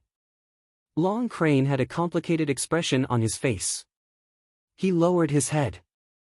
Big Bear turned his face away. Earthcracker, Ho Chi, and the others spat on the ground. Then, they turned around. This bunch of simple-minded beast kings only knew that the former second brother, the former Rock King, had long left Tianfa Forest. He had betrayed the responsibilities that he should have shouldered and betrayed the teachings of their ancestors. He was a complete traitor and was no longer their brother. Furthermore, as a beast king of Tianfa, he had become the mount of a human. This was the greatest shame of Tianfa. As Mei Shuiyan's words fell, all the Xian beasts were no longer as happy as before. Their eyes were filled with anger, especially those Peng Kings who had just appeared. They looked at the former Peng King with eyes full of anger, disdain, and sorrow. Tianfa will always be Tianfa. High-level Xian beasts of Tianfa can become friends with humans, even if it's a close friend. But they will never become the slaves of humans. If a friend is in trouble, they can lend a helping hand out of righteousness. But after the matter is over, they will still be Tian Fa's Shen beasts. Even beast kings cannot break this rule. We, Tian Fa, have always pursued equality with humans. Not to be enslaved. To be trampled. We, the ones who contributed the most in the war for seizing the heavens, want to prove that Shen beasts are not inferior to humans, and are even stronger. This was a message left behind by a senior of Tian Fa from many generations ago. And these words were regarded as the golden rule by the Shen beasts of Tian Fa, who had always been discriminated against. It was firmly engraved in the hearts of every generation of Shen beasts. Therefore, from the ancient times until now, there were very few Shen beasts of Tian Fa who had become the mounts of humans. It could even be said that there were almost none. Until Mei Shuiyan's generation, an anomaly appeared. Tian Fa's Peng King had blatantly violated this taboo. This Peng King had left Tian Fa on his own accord, and even became the mount of the #1 supreme master of the human race, Yun Bichen. Therefore, Mei Shuiyan could not accept this. Such a huge shame happened in the era when she was ruling over Tian Fa. And it happened after she was injured and went into seclusion. When the Peng King was temporarily in charge of Tian Fa, he had abandoned his duties and become the mount of humans. The Shen beasts of Tian Fa were even more unable to accept this. When Mei Shuiyan went into seclusion to recuperate, and the Peng King had unexpectedly left Tian Fa, the Tian Fa forest had entered its weakest and darkest period of time ever since Tian Fa became known as a ferocious land. Many high-level Shen beasts had met with accidents during this period, and even a few beast kings had fallen. The name of Tian Fa as a ferocious land only existed in name. This was something that all the Shen beasts of Tian Fa could not understand or forgive. No matter what the reason was.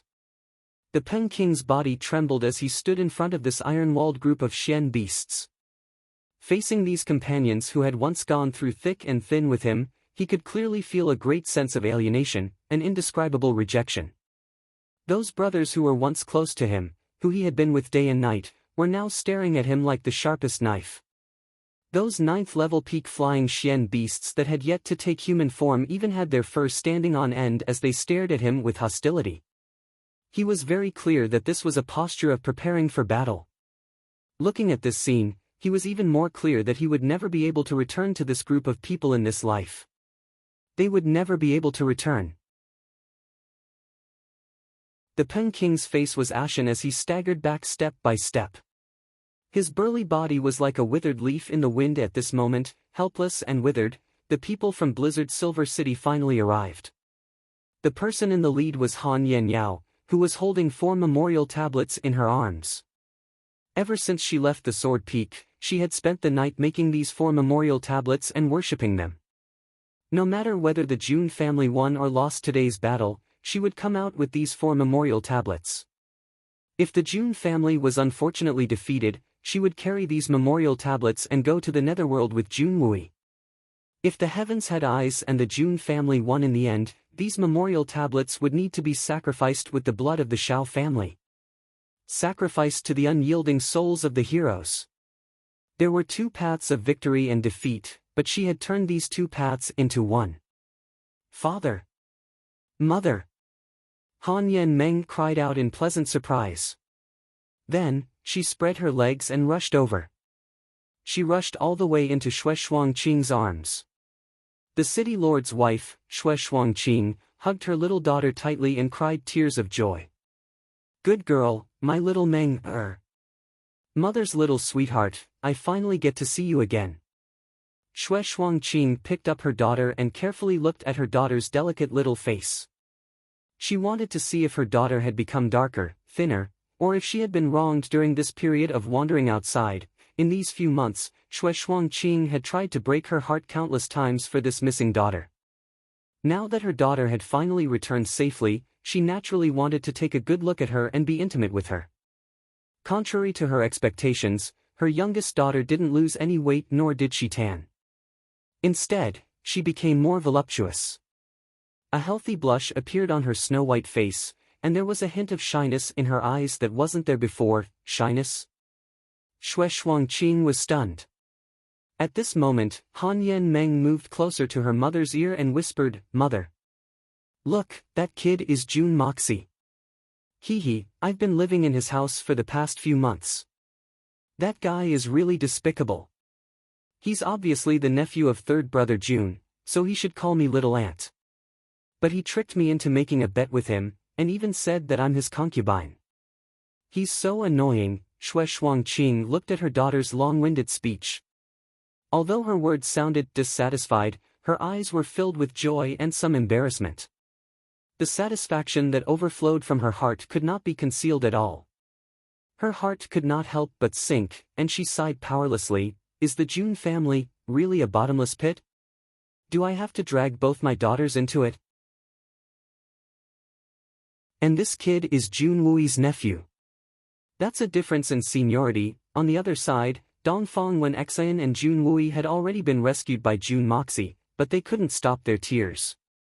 Jun Wui's expression returned to normal, but the two lines of tears showed no signs of stopping. Han Yanyao slowly walked over with the memorial tablet in her arms. There was only sorrow on her face. Her long hair fluttered in the wind and snow, and her lips trembled. She wanted to say something, but in the end, she didn't say anything. She just quietly looked at Dongfang Wen Xian, who was in extreme sorrow, and knelt down with a thud. "Sister-in-law. I'm sorry. I'm sorry. I'm the one who deserves to die. Why am I still alive? So many innocent people were implicated, but I, the main culprit, am still alive and well in this world. I'm the one who deserves to die." Dongfang Wen Xian sighed and suppressed her sorrow. She wiped away the tears on her face and sobbed, "Sister, get up. How can you be blamed for this? You're also a victim. You've also suffered all these years." Dongfang Wen Xian's voice was trembling. As soon as she finished speaking, the two suddenly hugged each other and burst into tears again. After a long time, the two separated under the persuasion of others. Han Yanyao was pulled up by Dongfang Wen Xian, and the two stood side by side. Jun Wui's eyes had never left Han Yanyao's figure since she appeared. At this moment, the two finally met each other's eyes. But it was just a slight touch, and they quickly moved their eyes away in horror. Their eyes were instantly filled with tears. It was just a light touch, but they both felt the deep sorrow in each other's eyes, as well as the unspeakable guilt that was as deep as the sea and as heavy as the mountain. In an instant, the two's hearts felt as if they were being torn apart. A whole 10 years of separation, a whole 10 years of deep longing, a whole 10 years of spring and autumn, the sea had almost turned into mulberry fields. Would things remain the same, but the people would change? This pair of lovers who loved each other deeply finally met again. After going through countless difficulties and suffering, they finally came to this moment of reunion. But they didn't dare to look each other in the eyes.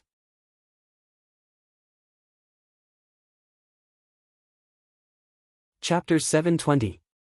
Because the other party's eyes were filled with deep sorrow, and neither of them could bear to look at it. They were even more afraid that if they looked at each other again, their eyes would tightly intertwine with each other, and they would never be able to separate again. Jun Wui slowly stepped forward, but he tried his best not to look at Han Yanyao. However, Han Yanyao's eyes were firmly fixed on his face, and she didn't even blink. Her eyes were slowly filled with sparkling tears. Jun Wui stretched out his trembling hands and took the 4 memorial tablets from Han Yanyao's embrace. At this moment, his entire body was trembling as if he was convulsing. He hugged the memorial tablets tightly and suddenly pressed them against his face. "Eldest brother, second brother, my 2 nephews, the Jun family's blood feud, has finally been avenged today." Jun Wui choked with sobs, and he gently rubbed his face against the memorial tablets. He felt as if he had returned to the time when he was young, and he felt the warmth of being hugged by his eldest brother and second brother. All of a sudden, the snow-covered ground moved soundlessly, and a sacrificial altar rose up abruptly. It was Jun Moxie who had activated his Xian Qi, and had secretly created an altar out of thin air with the power of earth. He placed the 4 memorial tablets neatly on top of the altar. Make everyone from the Shao family come over and kneel down. Everyone kowtow 9 times in order to worship the souls of the heroes. Jun Moxie fiercely ordered. Immediately, the people of the Dongfang family moved out, and each person served one person. They pressed the Shao family members down in front of the altar, and used their hands to press their heads down, and made them kowtow. A few of them struggled angrily, but in the next moment, a few heavy slaps landed on their faces. Blood and teeth flew out at the same time, but they were still pressed down. Each of them kowtowed at least 9 times. Shao Xingyun, you are the great elder of the Shao family, and the number 1 person in the Shao family. You have committed many evil deeds, perverted the family, and cruelly harmed heroes. Your crimes are monstrous. You need to know that the entire Shao clan is crippled because of you. Because of you, we have no descendants, and because of you, we have perished in this world. Today, I'll let you watch helplessly as your Shao clan's descendants perish without a single blade of grass remaining and be consigned to eternal damnation. Jun Moxie fiercely glared at him. Then, he raised his hand and ordered, take all the members of the Shao family. Behead them one by one in front of the altar. Leave the old thief Shao Xingyun for last. I will use the blood of his own family to drown this old bastard alive. Wait! The middle-aged scholar Yun Bichen shouted and turned to Jun Moxie, Jun Sun Shao, as the saying goes, killing is just a matter of nodding one's head to the ground. Although the Shao family and the Jun family have a grudge against each other, the Shao family has already suffered a crushing defeat and has no room to struggle. Why use such cruel methods? Yun Bichen, ha ha ha. I've been looking for you for a long time. Jun Moxie laughed, the mysterious leader of the 8 great masters, the elusive great master Yun. Back then, you came out of seclusion for the Shao family and witnessed the Dongfang family's vow to leave this world. Now that the heavens have proof, the vow has been broken. Have you witnessed it as well? Yun Bichen sighed deeply and said heavily, however, the sword peak has collapsed and the Xian beasts have all come out of Tian Fa. I've seen it. The Dongfang family can naturally return to this world, but if they continue to kill. Since the vow has been broken, why are you still objecting? Is it your place to speak here? Jun Moxie looked at him with a gloomy face and cut off Yun Bichen's words. I'm not objecting. I just hope that the Jun family can be merciful. I'm not trying to stop the Jun family from taking revenge. I just hope that they can be sent on a quick and painless journey. Yun Bichen took a deep breath. We are all raised by our parents, why do we? Since you have no intention of stopping the Jun family from taking revenge, then it's fine. Yun Bichen, you witnessed the failure of the Jun family's revenge and even forced the Dongfang family to make an unbreakable vow to never come out again. Don't think that you can stay out of this matter. You, too, have to give us an explanation, give us an explanation. What right do you have to talk nonsense in front of me now? What right do you have to mediate? Jun Moxie smiled eerily and said, the only thing you need to do now, and the only thing you can do, is to be a witness again. Witness the success of the Jun family's revenge. Witness the process of revenge from beginning to end.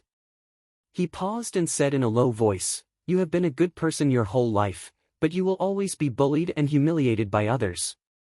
If you don't return the favor, then everyone will want to ride on your head.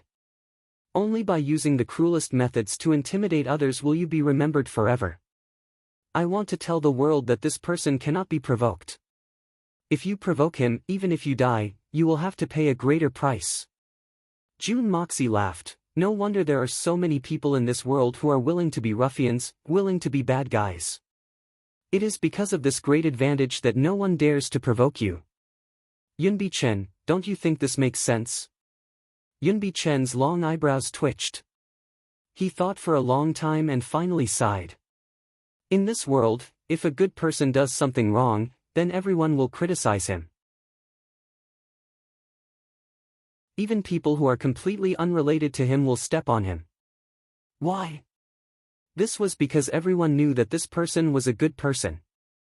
Even if you scolded him or hit him, he wouldn't do anything. He definitely wouldn't fight back. Once he fought back, he would no longer be a good person. He would be condemned and reviled by everyone. On the contrary, even if a bad guy does the worst thing, most people will only watch but will not step in personally. Because they are all waiting for the law to punish this bad guy. If someone wanted to step forward bravely, a kind-hearted person would immediately remind them, this person is a bad guy. He dares to commit murder and arson. You can't afford to offend him. Once you do, I'm afraid your family will suffer. He's really capable of doing that. Anyway, there is the government. Why do you care about this? Therefore, the person who wants to meddle in other people's business will be deterred by the kind person's advice. As time goes by, as long as the government does not arrive, or as long as this bad guy can escape from the government's sight, then he will live more freely than most people. June Moxie said this in a mocking tone. He suddenly laughed and said, that is why I do not want to be a good person. I will not have the luxury of repaying evil with good. I only know how to repay blood with blood. I would rather have the whole world fear me than have the whole world respect me. This is me, June Moxie. After that, he roared, execute them immediately. Pay tribute to the souls of the heroes. Whoever dares to say another word, I'll kill them immediately. No matter who that person is, kill them without mercy. With that order, blood rained down. One by one, human heads were placed on the altar. This was undoubtedly a tragic scene. But to the June family and the Dongfang family, it was a joyous scene. The blood feud had finally been avenged. As Xiao Xingyun drowned in the blood, the entire June family knelt on the ground and kowtowed to the memorial tablets of June Wuhui and the others. Heavy snow swirled in the sky, and the wind howled. Dongfang Wen Xian, Jun Wui, and Han Yanyao knelt in front of the altar. Their eyes looked at the 4 memorial tablets on the altar with deep emotion, and they did not move for a long time. Wu Hui. My husband, I have no regrets in this life for marrying you. Do you know? Although our fate is shallow, and we have only been husband and wife for more than 10 years, to me, those 10 years are like eternity. Those were the most precious and the happiest 10 years of my life. 16 years and 8 months. Wu Hui. I hope you can be a little more patient.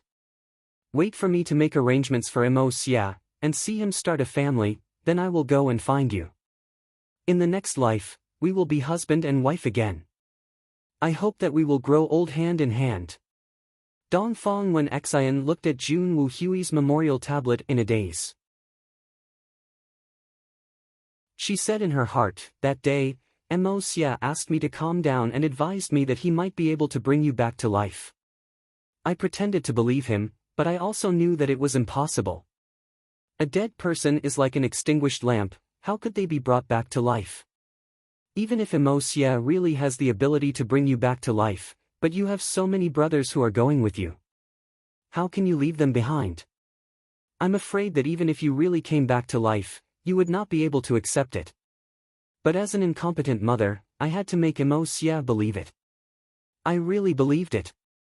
That day when I woke up, I knew that if I really went, our child would break down.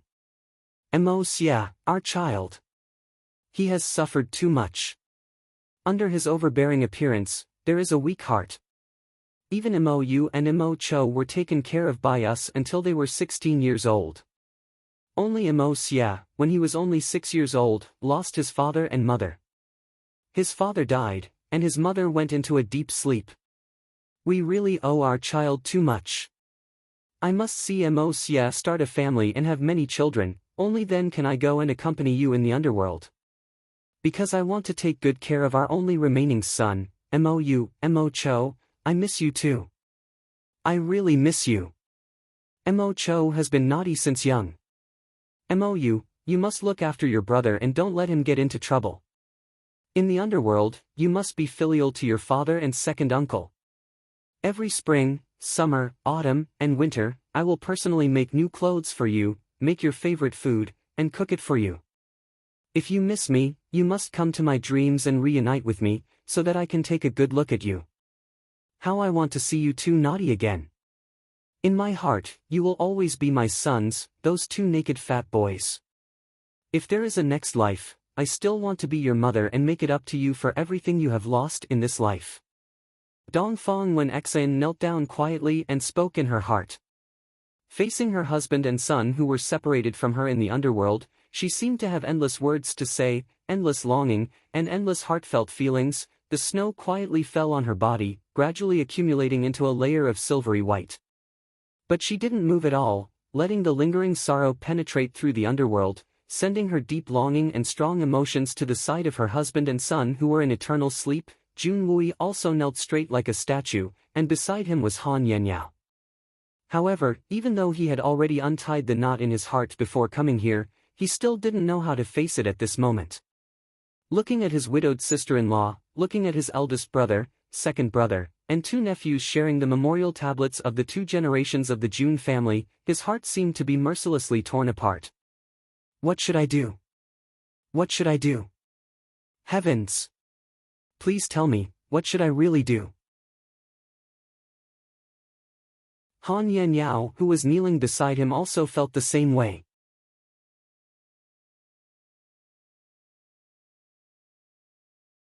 Chapter 721.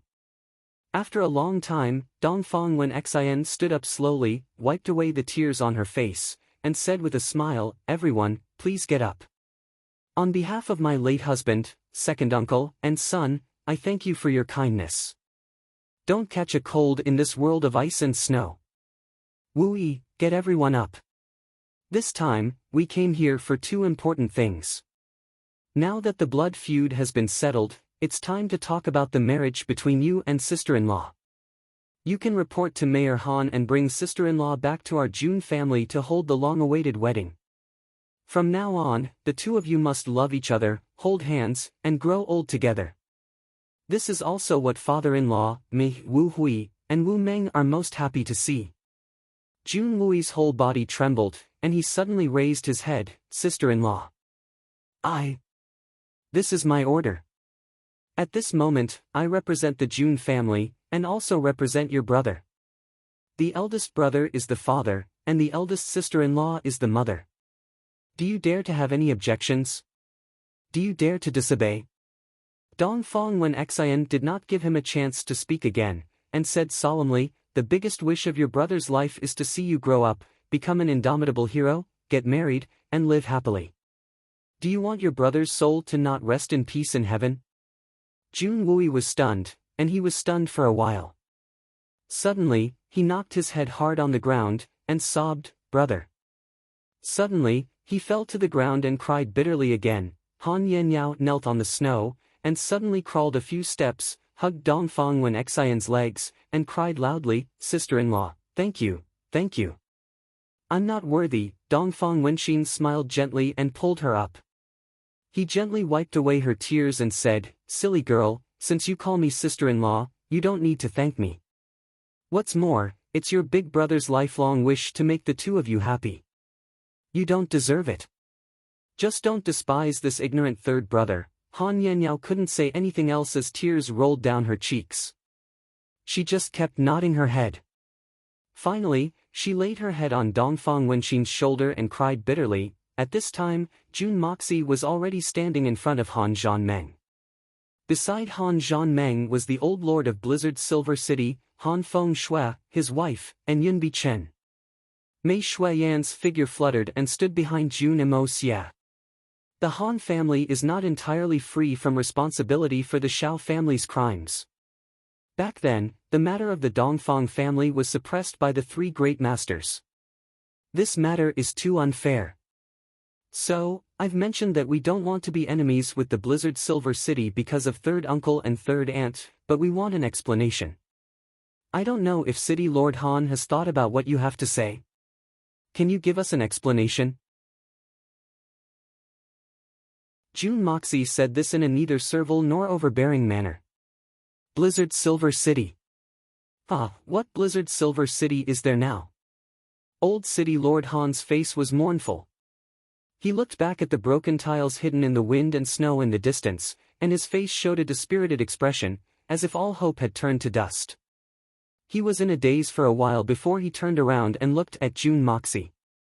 He said slowly, "After Jean Meng went back that day, he reported to me about third young master's request. I thought about it for a long time, and no matter what, the Han family did owe the June family justice that day. It's only right to pay a debt, so naturally, I have to give the June family an explanation." Han Feng Shui's white beard fluttered in the wind, but his voice was solemn. In this generation of the Blizzard Silver City, Jean Meng has no children. He only has 2 daughters. But the Blizzard Silver City cannot be destroyed like this. So, I've decided that after Yan Yao and Jun Wui get married, their descendants will inherit the Blizzard Silver City. First, the Blizzard Silver City will have a successor, and second, it will give the Jun family an explanation. Is Jun Sunshao satisfied with this? Han Feng Shui's expression was very solemn as he spoke.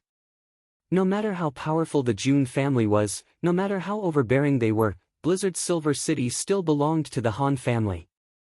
This was something that no one could take away. No matter how lowly it was still the family's foundation. But if Jun Wui's son were to inherit it, then Blizzard Silver City would become the Jun family's foundation. It would be equivalent to giving the entire Blizzard Silver City to the Jun family. Such a grand explanation was completely out of Jun Moxie's expectations. Jun Moxie was very surprised. Besides, this matter had already involved Jun Wui. As a junior, no matter how strong he was, he could not make the decision on his own. He quickly turned around to discuss with Dongfang Wen Xian and the rest. Dongfang Wen Xian was also very surprised to hear this. He quickly exchanged a few opinions with Jun Wui and finally made a decision. It could be seen that Jun Wui's face was a little unhappy, but it disappeared immediately. Old Master Han is so righteous, the Jun family is very grateful and honored. I've just discussed with my third brother. We've decided to accept Old Master Han's good intentions. After Wu Yi and Yan Yao get married, if they only have one son, his surname will be Jun, and he will inherit Blizzard Silver City. If they have 2 sons, the second son will be surnamed Han, and the second son will inherit Blizzard Silver City. What do you think, Old Master Han? Dongfang Wen Xian said with a smile. Han Feng Shui's expression changed. He opened his eyes and looked at Dongfang Wen Xian in surprise. Is this true? He had been a hero for a lifetime, but his biggest regret was that he never had the chance to play with Sun Yao, nor did he have a male grandson to inherit Blizzard Silver City. In this old man's heart, although his granddaughter was also a treasure, she would eventually have to marry and become someone else's wife. Saying that he would give the inheritance of Blizzard Silver City to the Jun family was nothing more than a helpless move. Although this was the case, it would also continue the future of Blizzard Silver City. After all, even if Han Yan Yao married Jun Wui, half of her children would still be of the Han family's bloodline. When he heard Dongfang Wen Xian mention this method, he could not help but be excited. With his cultivation, he should not be so excited, but the joy of suddenly having a successor made him unable to control himself. The older one gets, the more they look forward to returning to their roots, and the more they look forward to having more children. This might be the common problem of all old people in the world, of course it's true. Our 2 families are already in-laws, and they are all Yan Yao's children. So what if their surnames are Han or Jun? How could they not be Wui's children? How big of a difference can there be? Dongfang Wen Xian said with a smile. Dongfang Wen Xian's words were too polite. When it came to the surnames of children, unless you married into the family of your wife, you would only follow the father's surname. There was no such thing as following the mother's surname. No matter how powerful the mother's family was, it was difficult to change. Making such a decision was also giving the Han family a lot of face. In addition, it was also to make Han Yan Yao feel better.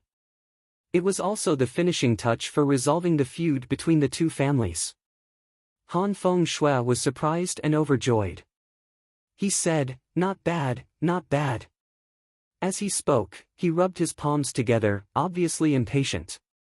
He shouted, "Yao, now that your wish has been fulfilled, You have to work hard and quickly give me a few great-grandchildren, ha!" The crowd burst into laughter. Han Yanniao immediately blushed and lowered her head in embarrassment. In front of so many people, it was really too embarrassing. This grandfather, how could he speak so bluntly? She kept stomping her feet, but did not dare to raise her head. Just as she was feeling embarrassed and angry, she suddenly felt her small hand being held by a big hand. That warm big hand seemed to be tentative, as if it didn't dare to use force, as if it was going to pull its hand back in the next moment. Han Yanniao stole a glance and saw Jun Wui standing beside her with a face full of forced calmness. Han Yanniao could not help but grit her teeth. Her little hand trembled as she grabbed that warm big hand and held it tightly, unwilling to let go. Jun Wui's whole body trembled. A sense of déjà vu, yet strangeness, welled up in his heart. It was a warm feeling that he had not felt in 10 years. Seeing that the matter was over, Jun Moxie could not wait to return to Tianxiang. But just as he was about to speak, Han Fengshui had just heard Dongfang Wenxin's words, and his whole body was shaken. At this moment, Jun Moxie suddenly felt a wave of dizziness. The Hongjun Pagoda in his sea of consciousness, which had fallen into a deep slumber, suddenly started spinning with a buzz, and it was spinning extremely fast. He faintly revealed a look of extreme urgency. There was also a strong gravitational force that pulled his body closer to cold wind snow. As soon as he turned around, he would immediately have a splitting headache. How could this be? The Hongjun Pagoda was actually pulling his body towards Han Fengshui in a very domineering and unreasonable manner, leaving no room for negotiation. This kind of spontaneous action was unprecedented. What the fuck? Didn't you eat too much? Why are you suddenly coming out to make trouble now? This is a life and death moment. An inch of time is an inch of gold. Brother Pagoda, I have an urgent matter to attend to and need to rush back to Tianxiang. The situation over there is really critical. Can't you just have a good sleep? Why do you have to pull me like this? Jun Moxie prayed silently in his heart. But the Hongjun Pagoda did not give him any face at all, and was very stubborn, pulling him as it pleased. Motherfucker, didn't you eat too much? Then you just need to digest it properly. Eating, drinking, and resting is better than anything else. Why do you have to restrict me? There is an urgent matter over at Tianxiang, one step behind, and we may be separated forever. Jun Moxie was a little angry. The Hongjun Pagoda spun even faster, and that strong and inexplicable gravitational force was getting stronger. Jun Moxie stood where he was, trying to resist this force and return to Tianxiang immediately. But the more he resisted, the stronger the reaction of this force, and in the end, his face actually turned pale. Sighing helplessly, Jun Moxie took a few steps closer to Han Fengshui's body. Since he was going to get closer, he might as well get closer. So when Jun Dashao took a few steps forward, he was almost standing face to face with City Lord Han. The Hongjun Pagoda became even more excited, and a sense of urgency and desire was clearly reflected in the bottom of Jun Moxie's heart. It was the feeling of the soul-replenishing jade, and there was also an inexplicable strong force. This, Jun Moxie could clearly sense. Even though the aura on Han Fengshui was relatively weak, he could sense that it was not natural, but a unique aura that came from staying in a place full of soul-replenishing jade for a long period of time. Recommending a new book, The Dancing Beauty's Rules of Survival. I don't think I need to introduce who this young demon master is. This guy's military literature is top-notch. I remember this year in Shanghai, this guy was ruthlessly butchered by me. He invited me and Xiao Dao to wash their feet, but I'm a village boy, so I don't know. He asked me, do I want essential oil? I said, yes. After a while, he asked again, do you want XX essential oil? I said, yes. It wasn't until I used a few types that I found it strange, and asked, how many types of essential oil are there? How long does it take to finish? The guy who washed my feet said, there's a total of 100 types. I'm cold. I asked if it costs money. The guy said, it's definitely going to cost extra. So I fainted. Sure enough, when the young demon master went to pay the bill, I could see that his big red face immediately turned black, and his right hand that was reaching for his wallet trembled. Actually, I really didn't mean it. That night, the young demon master gritted his teeth and insisted that I treat him, saying he wanted to butcher me ruthlessly.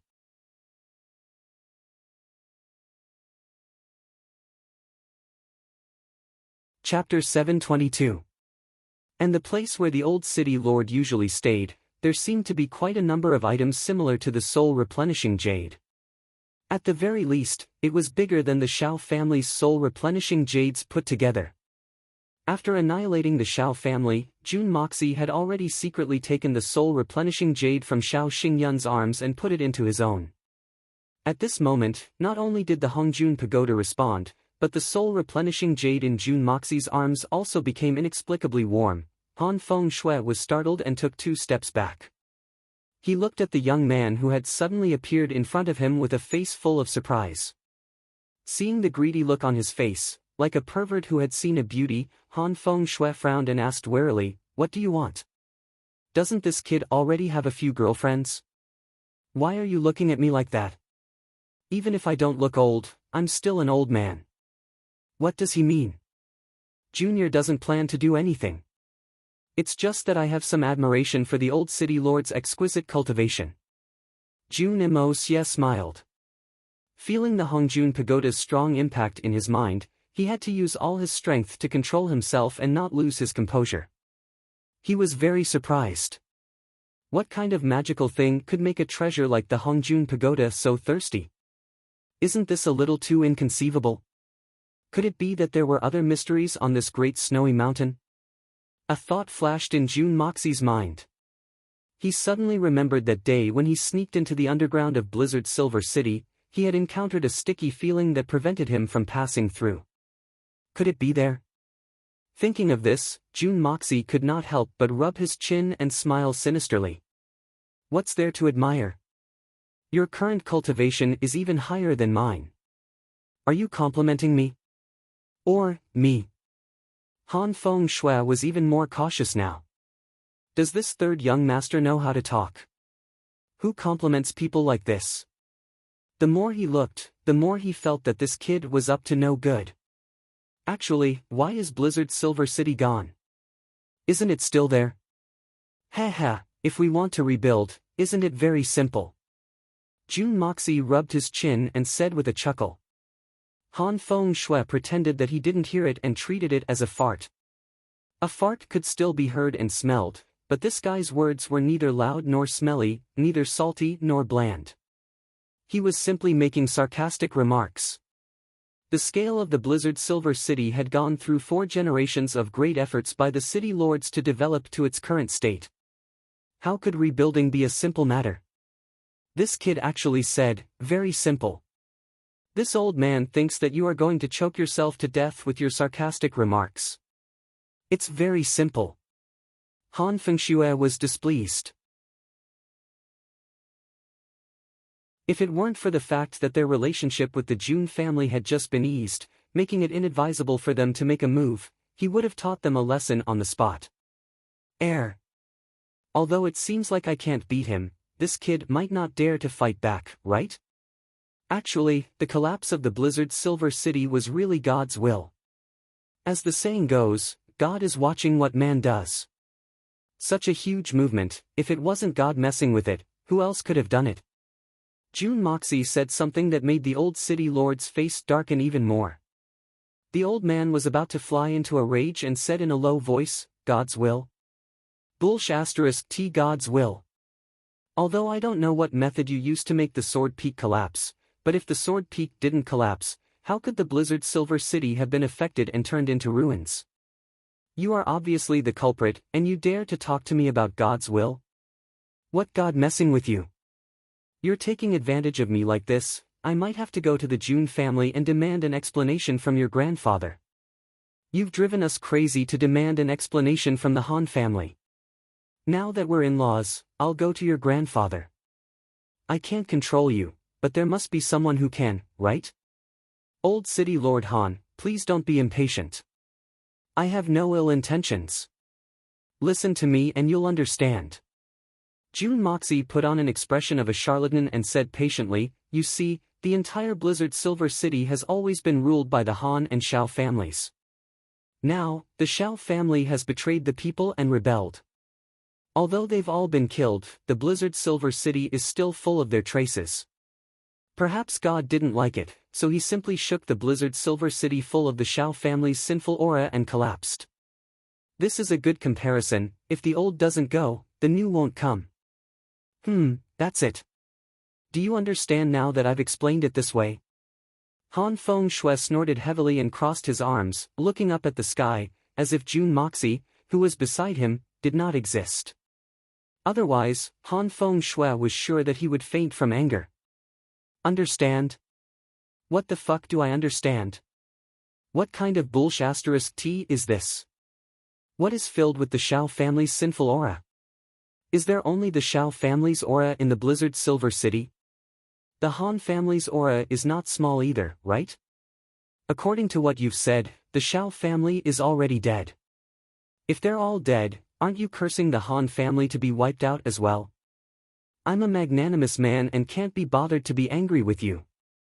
Sure enough, those who don't have hair on their mouths are incompetent. They don't even know how to speak properly. On the other side, Han Zhanmeng and his wife had also come to an agreement with Dongfang Wen Xian and Jun Wui. Xue Shuangqing looked at Jun Wui, and the more she looked at him, the more satisfied she felt. This blood general's face was flushed red.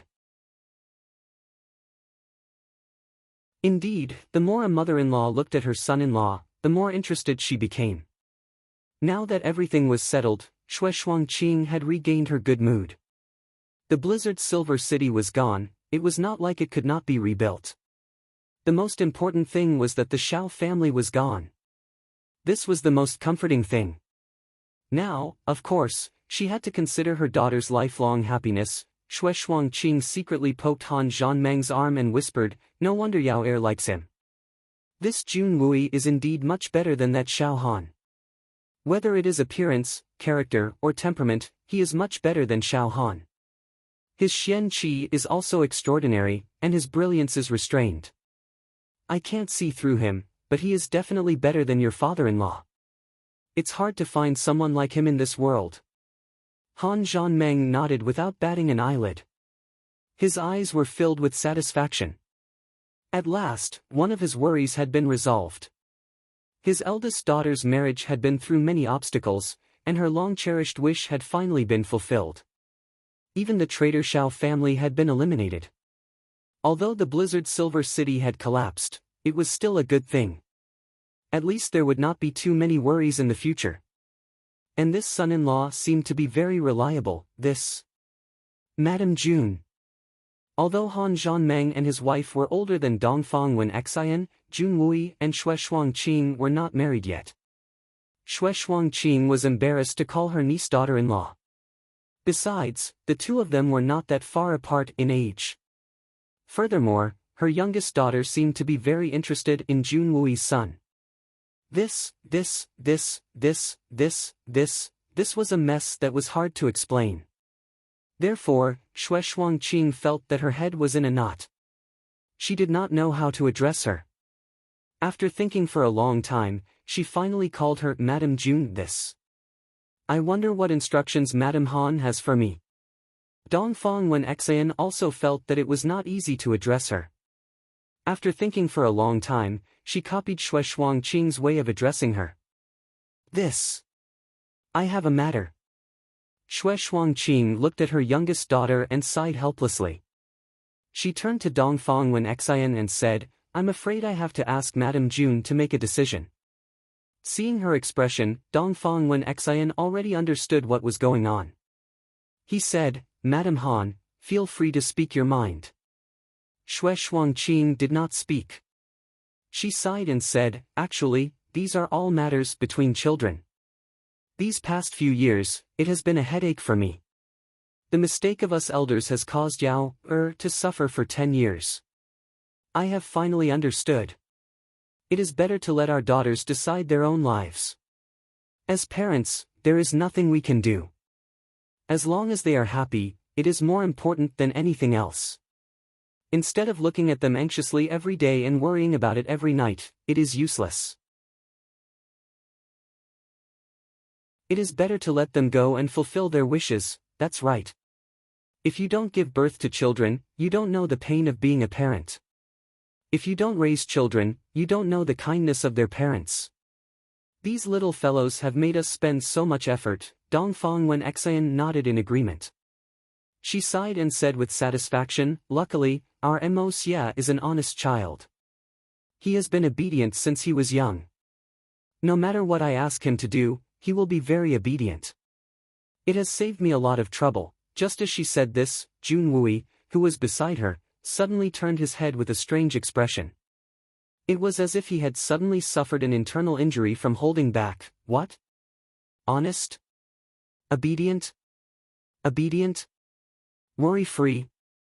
It was not that these words could not be said, but, how could such beautiful words be used to describe this little brat, Mo Xie? If sister-in-law knew what your son had done all these years, I'm sure you'd be so angry that your face would turn green. Poor parents.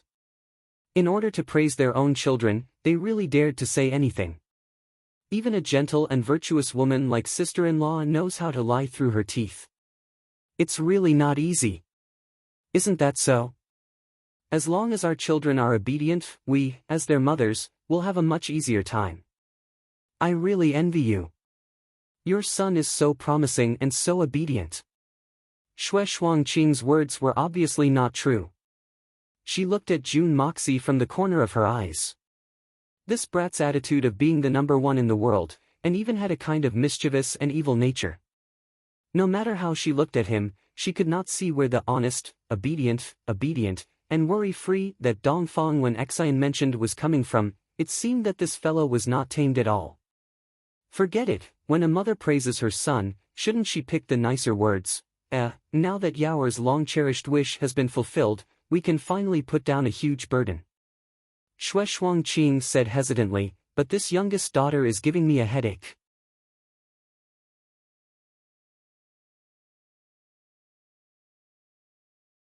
Chapter 723.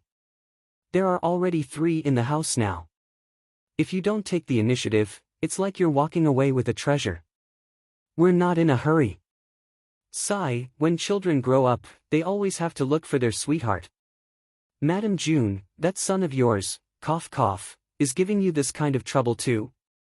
No matter what, a grown man should get married and a grown woman should get married. Xue Shuangqing probed carefully. My son has always been carefree since he was young. He doesn't give me much trouble now, especially when it comes to marriage. I'm worried now, it's a little too much.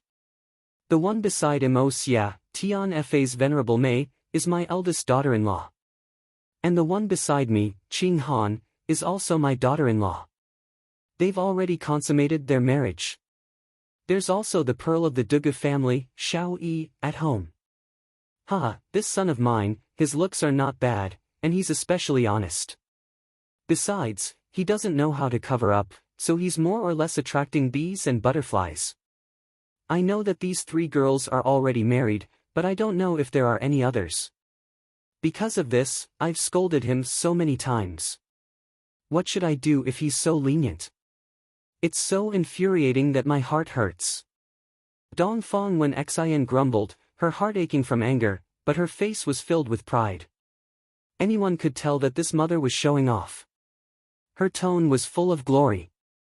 Who couldn't hear it? Her son was so charismatic, and as a mother, she naturally couldn't go unnoticed and felt honored. Was she going to hope that no one would care about her son? Jun Wui, who was at the side, was on the verge of breaking down. My sister-in-law is too good at making things up. Although what you said is more accurate, what kind of reputation does that kid Mo Xia have in Tianxiang City? You're too far off the mark. Xue Shuangqing's mouth twitched. Are you blaming your son? Why do I sound like you're so proud? Looking at Mei Xuan and Guan Qinghan, they both felt that neither of them was inferior to their own daughters. Plus, there was one more at home, and there might be more than 3, what should they do? There were already 3. Moreover, their statuses weren't low either. Just the Venerable Mei himself wasn't someone that the Silver Blizzard City could touch. Would his daughter have to become his concubine? That won't do. Just as he was pondering, he heard Dongfang Wenxin continue, so, having so many daughters-in-law is also very distressing. Because it involves the question of who is the eldest and who is the youngest. Everyone is the descendant of a prestigious family, especially Shui Yan, who is the overlord of her generation. No matter who it is, there is no reason for her to be a mistress. Yes, that makes a lot of sense, Xue Shuangqing hurriedly agreed. That's why I've been so worried recently that my hair has almost turned white. But in the end, I finally thought of a way. Dongfang Wenxin said mysteriously in a low voice, that is, there's no difference in status. Everyone should be sisters according to their age. Isn't that good? And in this way, the seniority of the sisters would be revealed, and it would be more intimate. Everything would be easier to deal with. Even if there were a few more, it wouldn't be a problem. Besides, I'm not boasting, but I'm not a harsh mother-in-law. I always have a way to satisfy them, right? As parents, it's so tiring. Even the most easygoing children will make you worry. Amos, that little bastard, how would he know the hardships of being a mother? Dongfang Wenxin said with a sigh, and Xue Shuangqing also sighed. But her heart was starting to move. It seemed like this wasn't a big deal. Besides, the June family was a real super family now. And her daughter obviously had a good impression of June Moxie.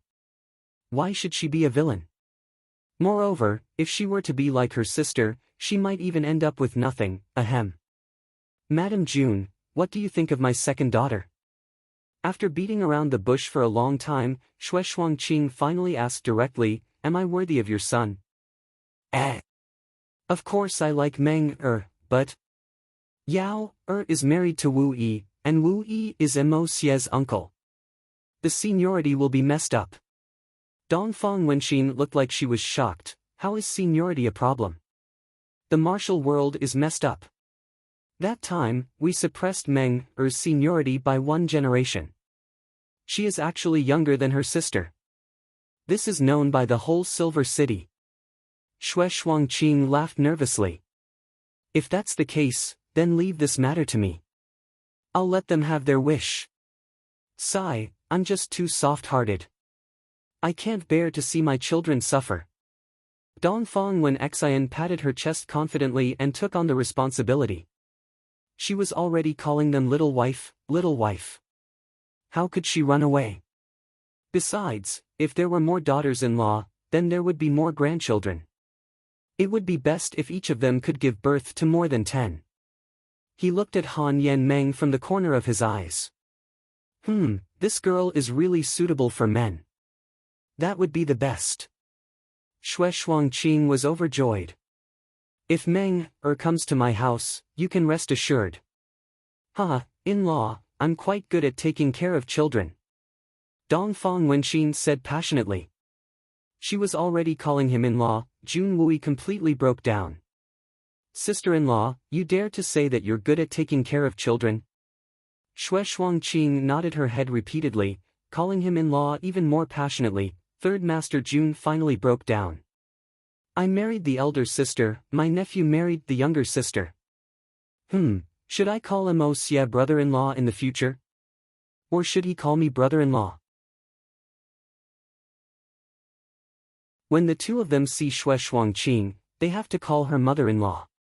If they have children in the future, thinking of these things, Third Master Jun felt that his brain was not enough to process it, and he directly fainted. With this kind of seniority in the family, not to mention Jun Wui, even I would also break down. But they didn't seem to rush to give me a princess to be their wife, Dongfang Wenxin calculated in his heart. If he wanted to settle this matter with 90% certainty, Jun Moxie's side should not be a problem. Dugu Xiaoyi should not be a problem either. That girl still doesn't know anything, and a piece of candy should be enough. The most important thing was to settle things with Guan Qinghan and Mei Xuan. Those two girls were so obedient to him, and they had a good relationship with little Meng With the face of Jun Wei and Han Yanyao, there should not be a problem, he. Dong Feng Wenxin's mind was set, and his heart was at ease. Right now, he was even fantasizing about how to hold a few more grandchildren, and so, unbeknownst to others, the two mothers decided on such an important matter in private.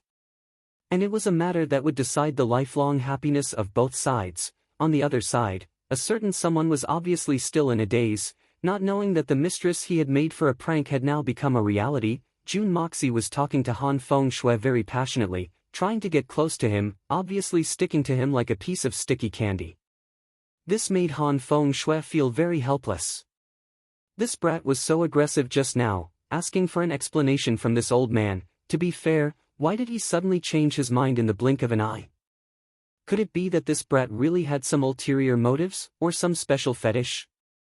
But even if he did, there were so many strong men here, then, there was no need to find an old man like me. Although I'm old, I'm not old at heart, and I still look dignified and graceful, but how would he know that Jun Moxie, who had ulterior motives, felt even more helpless? Do you think I want to? Who has the patience to talk nonsense with an old man like you? I'm burning with impatience to return to Tianxiang, but that thing in my head won't let me. Thus, the old and the young were stuck in a strange stalemate. Jun Moxie was simply trying to find something to talk about, and Han Feng Shui was exhausted and had no idea how to deal with it. Mei Shuyan, on the other hand, was dealing with two other people, Yun Bichen and the Rock King. Back then, although Yun Bichen had used some dishonorable means, in fact, the two of them were very compatible. Yun Bichen was carefree in the world, and although the Rock King had transformed into a tall and strong man, he was also a person who didn't care about anything. Otherwise, the Rock King wouldn't have been tricked so easily, and even obediently given in after being tricked. The two of them really had a simple and indifferent personality. They were carefree in the forest, drifting away from the world, and yearned for a kind of unrestrained hermit life. Thus, they hit it off and formed a partnership, roaming the world and roaming the four seas. If a more vulgar description was used, it would be adulterer and lover, dry wood and blazing fire. As for the two of them coming, Mei Shuyan only said one sentence: the Rock King betrayed Tian Fa, and this is unforgivable. I don't intend to do anything to you, but the principles of Tian Fa cannot be violated. Heroes and cowards, all in the war for seizing the heavens. Hermit or worldly, the two of them can do whatever they want in the future. But the only requirement was that the Rock King could use martial arts and elemental energy, but not the aura of a Xian beast. If there was any violation, even if they were thousands of miles away, they would still be killed. Although Mei Shuyan's words were resolute, she still emphasized the words war for seizing the heavens. When did she want to be so heartless? If the Rock King could really contribute in the war for seizing the heavens, so what if she let him go? This was Mei Shuyan's plan, although she didn't say it out loud. But she knew that the Rock King understood what she meant. Yun Bichen and the Rock King sighed and agreed to this condition. Then, the two of them floated away.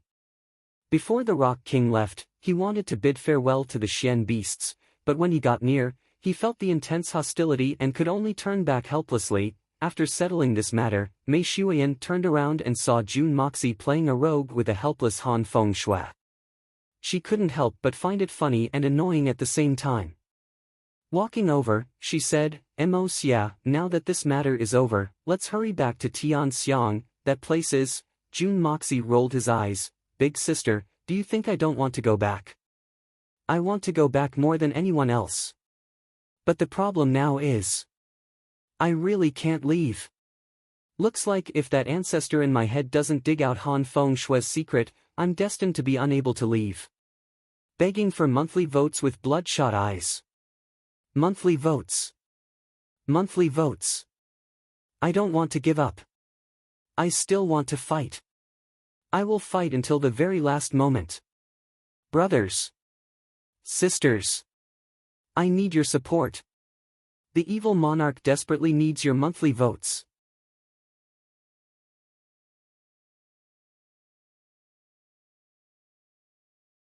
Chapter 724. Jun Mo Xia felt extremely helpless in his heart, but he still said with a sigh, "The Blizzard Silver City has suffered such a huge loss because of me. As the culprit, how can I just leave like this? No matter what, I should at least try my best." Han Feng Shui was nearly 100 years old, but he was so angry at this guy's shamelessness that he almost got an internal injury. He quickly waved his hands, "No need.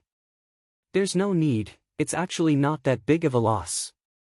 We can just tidy it up ourselves, it won't cost us anything." But his heart was bleeding, the whole Blizzard Silver City was destroyed, and most of the treasures in the city were destroyed.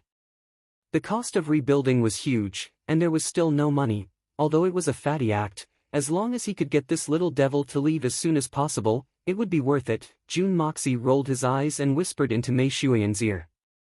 Although he didn't say it explicitly, Mei Shuiyan understood that he really couldn't leave now. The situation was very strange. Mei Shuiyan frowned and said, "Since Mo Xia wants to help rebuild Blizzard Silver City, how about I lead my men back first? After all, we can't afford to delay there." Jun Moxie thought for a while, but couldn't make up his mind. There were 9 saints over there. Although Mei Shuiyan's strength had been enhanced, she was only a 4th-level venerable.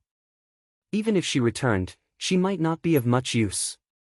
Even if they could win, they would suffer heavy losses and there might not even be a few of them left. This was definitely not worth it.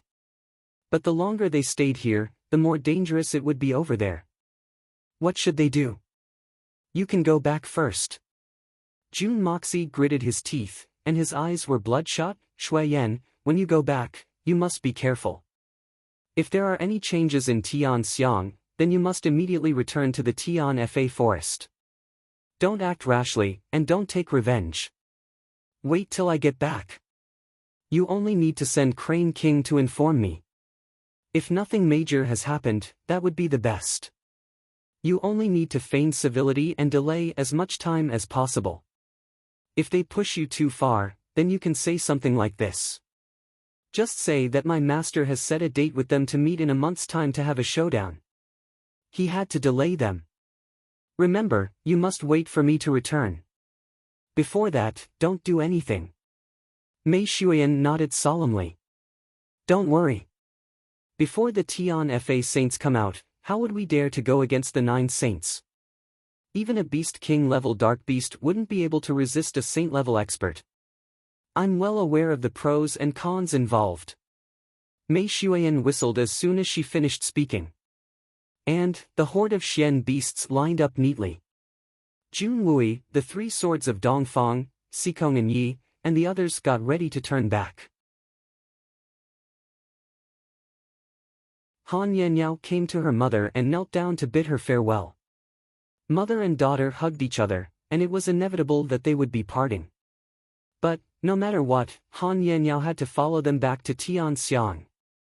Unexpectedly, under her mother's instructions, Han Yanmeng also followed Dongfang Wenxin and her sister back to Tianxiang.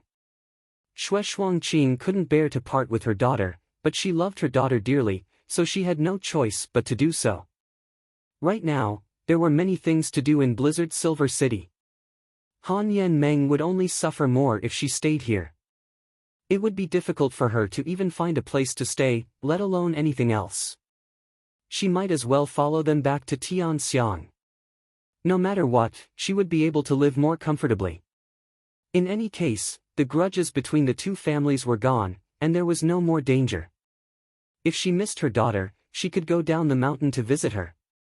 Besides, letting her daughter stay there could also cultivate her relationship with her future son-in-law. This would be beneficial to the future of Blizzard Silver City. As for Dongfang Wenxin, she was well aware of Xue Shuangqing's intentions. With a tacit understanding, she took her leave and, together with Guan Qinghan and the rest, boarded the back of the flying mystical beasts. Mei Shuiyan let out a long howl that shook the heavens. In the midst of the heavy snow, thousands of mystical beasts took off at the same time, like a dark cloud streaking across the snowy sky, heading towards Tianxiang at lightning speed. There were only 2 people left at the scene, Jun Moxie and Eagle King. Jun Moxie had left Eagle King behind because of his speed. His flying speed was even faster than Crane's. This way, he could save a lot of time on his way back. Why aren't you leaving? What is the meaning of this? Han Fengshui's eyes were wide open, and he was going crazy. Everyone had left, and only this annoying guy had stayed behind. This old man can't take it anymore. Even if everyone had stayed behind, this guy could have left by himself. Why did he have to wait here when everyone else had left? It was fine to wait, but why did he have to stay by my side, and stay so close to me? What kind of person is he? Little did he know that June Moxie was burning with anxiety. Do you think I wanted to stay behind to stick to an old man like you? There's no place to look at pretty girls in this snowy land. All I had was a Black Eagle King, Hongjun Pagoda. Oh Hongjun Pagoda, you've really made me miserable this time. At such an important moment, you really made me feel like I've fallen into a frying pan. Senior, I say, shouldn't we go and see how damaged Blizzard Silver City is, and if there's any possibility of reusing it? June Moxie suggested. Han Fengshui snorted and flew away, feeling like he was on fire.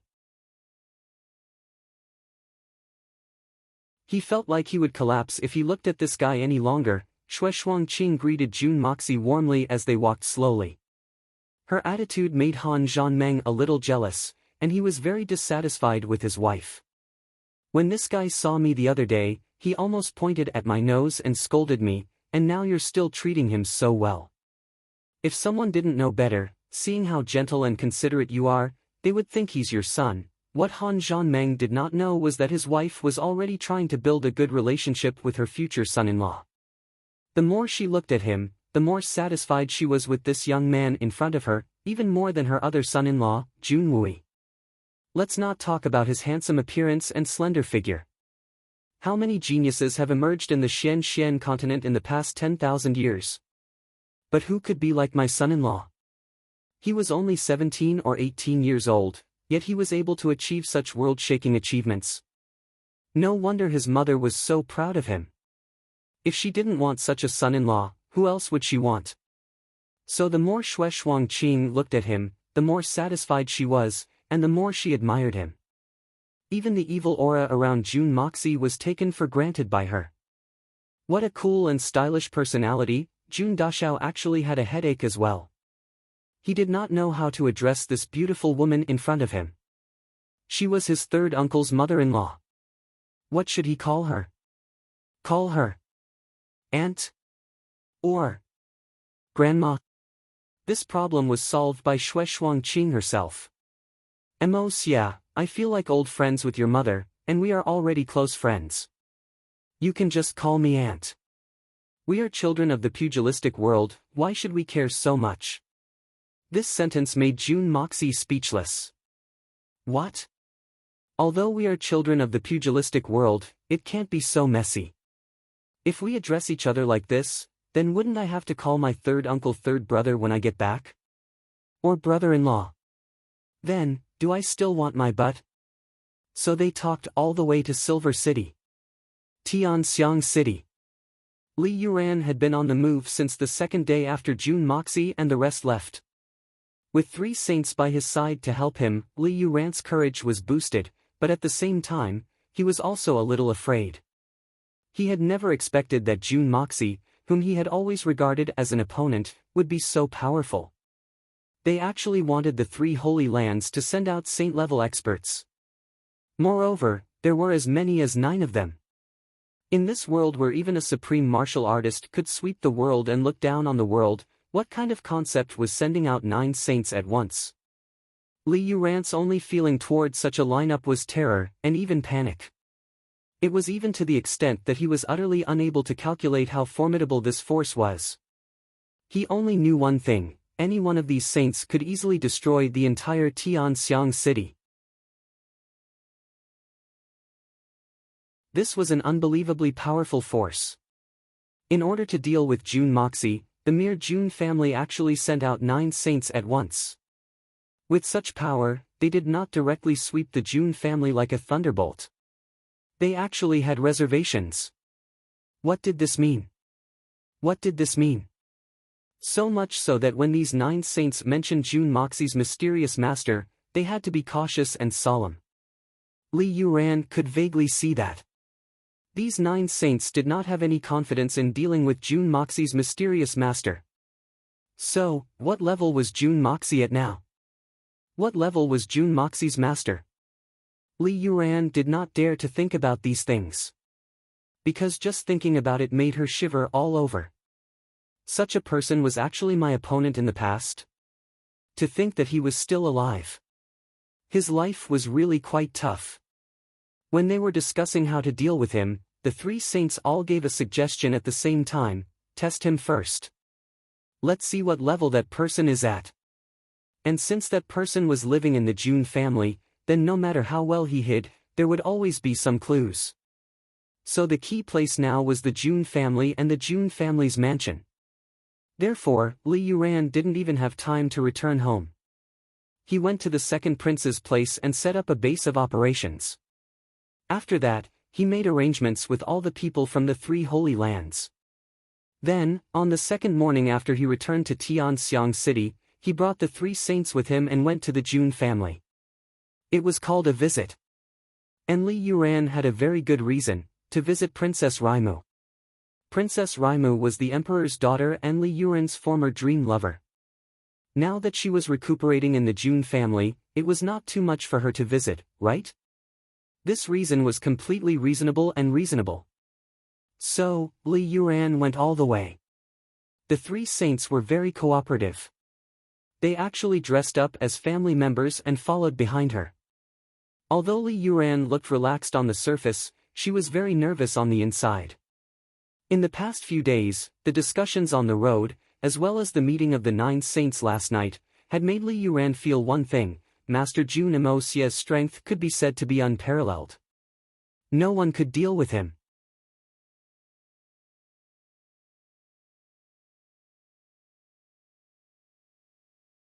Chapter 725. Although there were 3 saints working together to protect her, Li Yuran still felt inexplicably unsafe at this moment. This kind of thing was indeed very strange.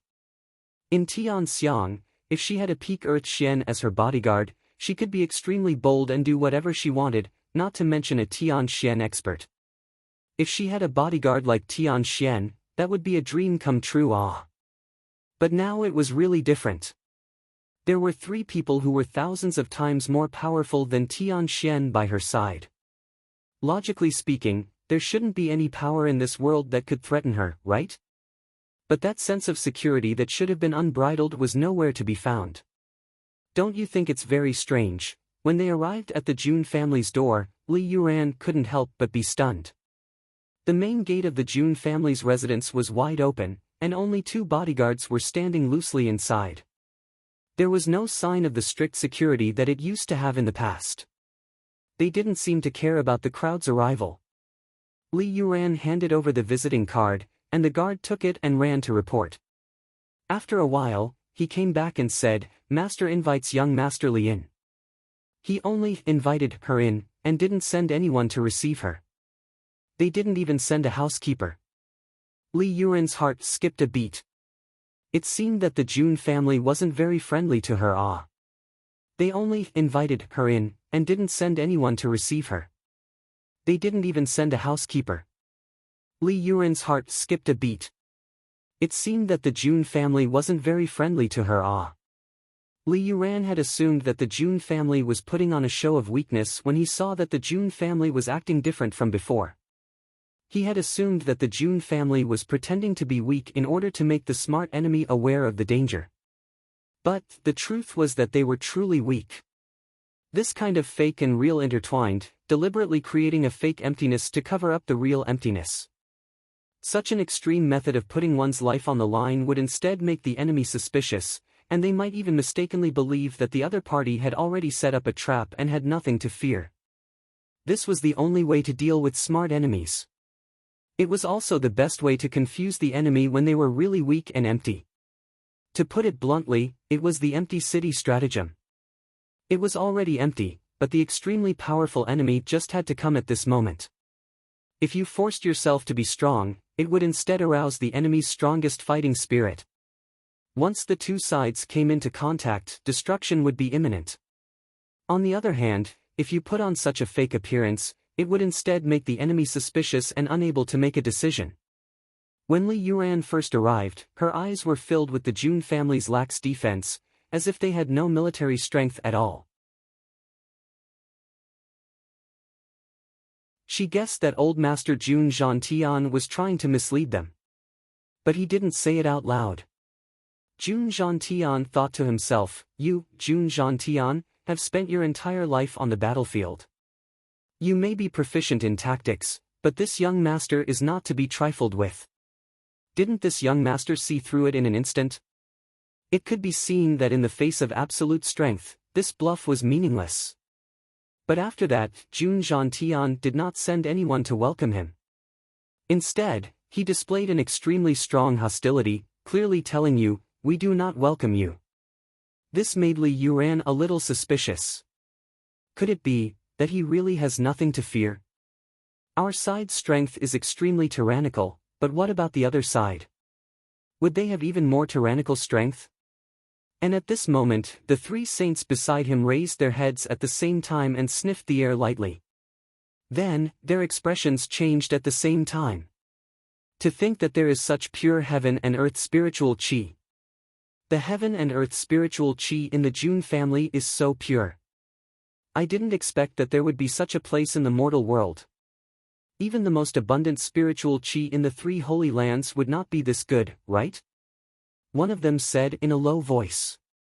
The other two nodded slightly, and their expressions became even more solemn. This situation should be the result of an unparalleled expert cultivating in the Jun family. Then, every day, he would absorb all the heaven and earth spiritual chi in the vicinity.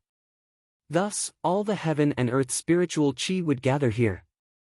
Over time, it formed a vortex of energy field. Even if that person did not deliberately cultivate, the heaven and earth spiritual chi would involuntarily gather here. Only after a long period of time like this could such a thick heaven and earth spiritual chi be formed. Moreover, it would always surround the Jun family. The three saints were experts in this field. How could they not know such a thing? If there really was an unparalleled expert in the Jun family, then it would not be surprising for such a phenomenon to occur. However, what really frightened them was the degree of purity of the heaven and earth spiritual chi in the sky above the Jun family. It was still thick and did not disperse. This was hard to imagine, because as long as the person who was cultivating stopped, even if there was a vortex in the aura field, the spiritual energy would not disperse for a while, but it would definitely not be so pure and dense. If it was said that when they arrived, that person just happened to be cultivating, it would be very easy to explain. But at this time, there were no fluctuations of cultivation at all. Everything in front of them seemed inconceivable. When the three of them entered the range of this heaven and earth spiritual chi, they instantly felt exceptionally refreshed. The degree of accumulation of spiritual energy on such a large scale, even in the Supreme Golden City where a few saints practiced martial arts, it was definitely not as dense as this. And here, they were in the mortal world. In other words, the level of this expert's heaven and earth spiritual chi was even higher than the total amount of heaven and earth saints in the Supreme Golden City. In fact, it was more than one level higher. This fact shocked them to the core. Although they had not yet met the expert, the three saints felt an inexplicable sense of fear. There is actually such a person in the mortal world. If we fight one-on-one, we are definitely not his match. Even if the three of us work together, we may not have a chance of winning. This person is too scary.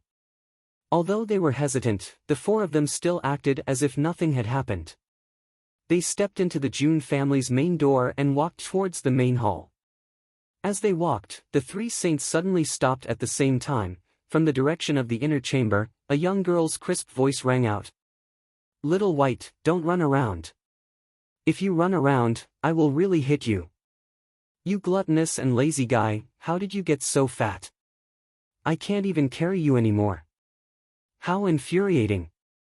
If you continue to get so fat, I will abandon you. I don't want you anymore. Don't run, I am so tired. You are already so fat, how can you still run so fast? Stop. Following the clear and melodious cry, a small white animal suddenly scurried over. It was the size of a lion cub, and its entire body was chubby with snow-white fur. Its eyes were as beautiful as rubies, and it was very cute. It naughtily somersaulted on the ground, and then it ran away like a wisp of smoke. Then, a young girl ran out of the inner chamber, panting. "Little White. If you run again, I will." Li Yuran? How did Little White become Li Yuran? Could it be the legendary Great Transformation? Does Little White have this ability? This was a beautiful young girl who was as beautiful as a precious pearl. Although her face was slightly immature, it was not difficult to see that as long as she was given some time, she would definitely become a great beauty that could cause the downfall of a city or state. Her eyes were like clear water ripples, like a clear spring in the mountains, without any impurities. Her face was white and tender like fine jade. She had a high nose bridge and a small red mouth that was slightly tilted, like a freshly peeled water chestnut. Her dark hair was casually tied up on her head, but it added a bit of vitality and playfulness to a young girl. Her emerald green clothes were very thick in the harsh winter, but she did not look fat at all. She was still graceful like a willow swaying in the wind. She was like a budding gardenia in the early morning after a spring rain.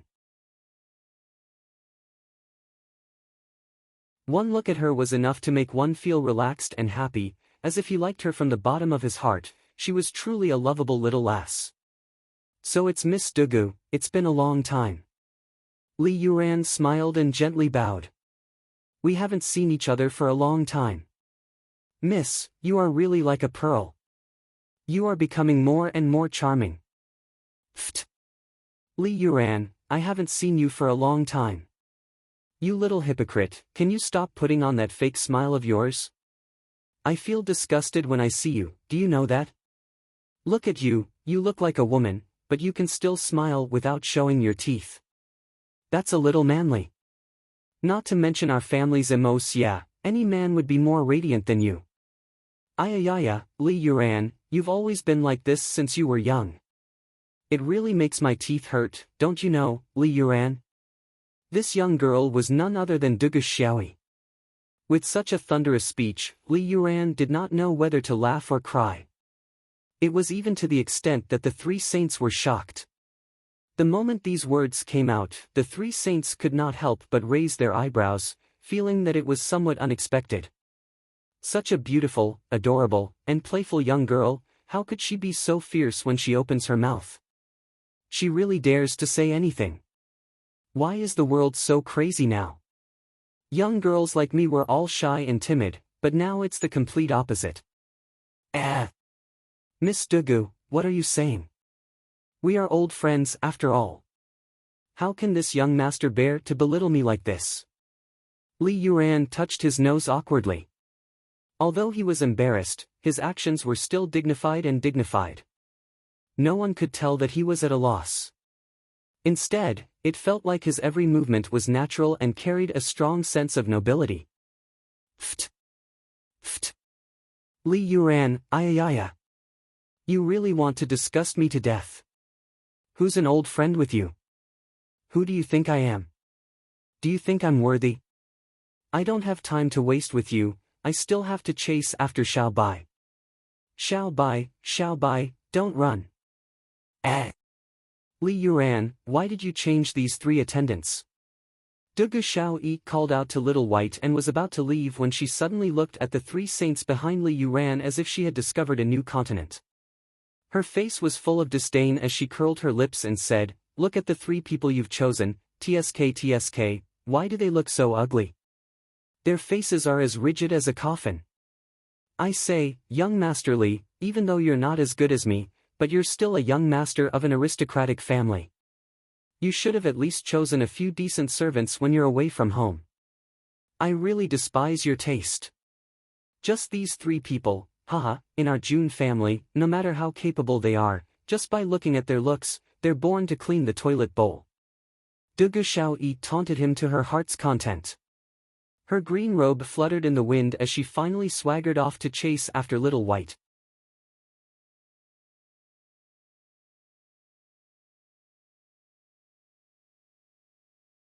Chapter 726.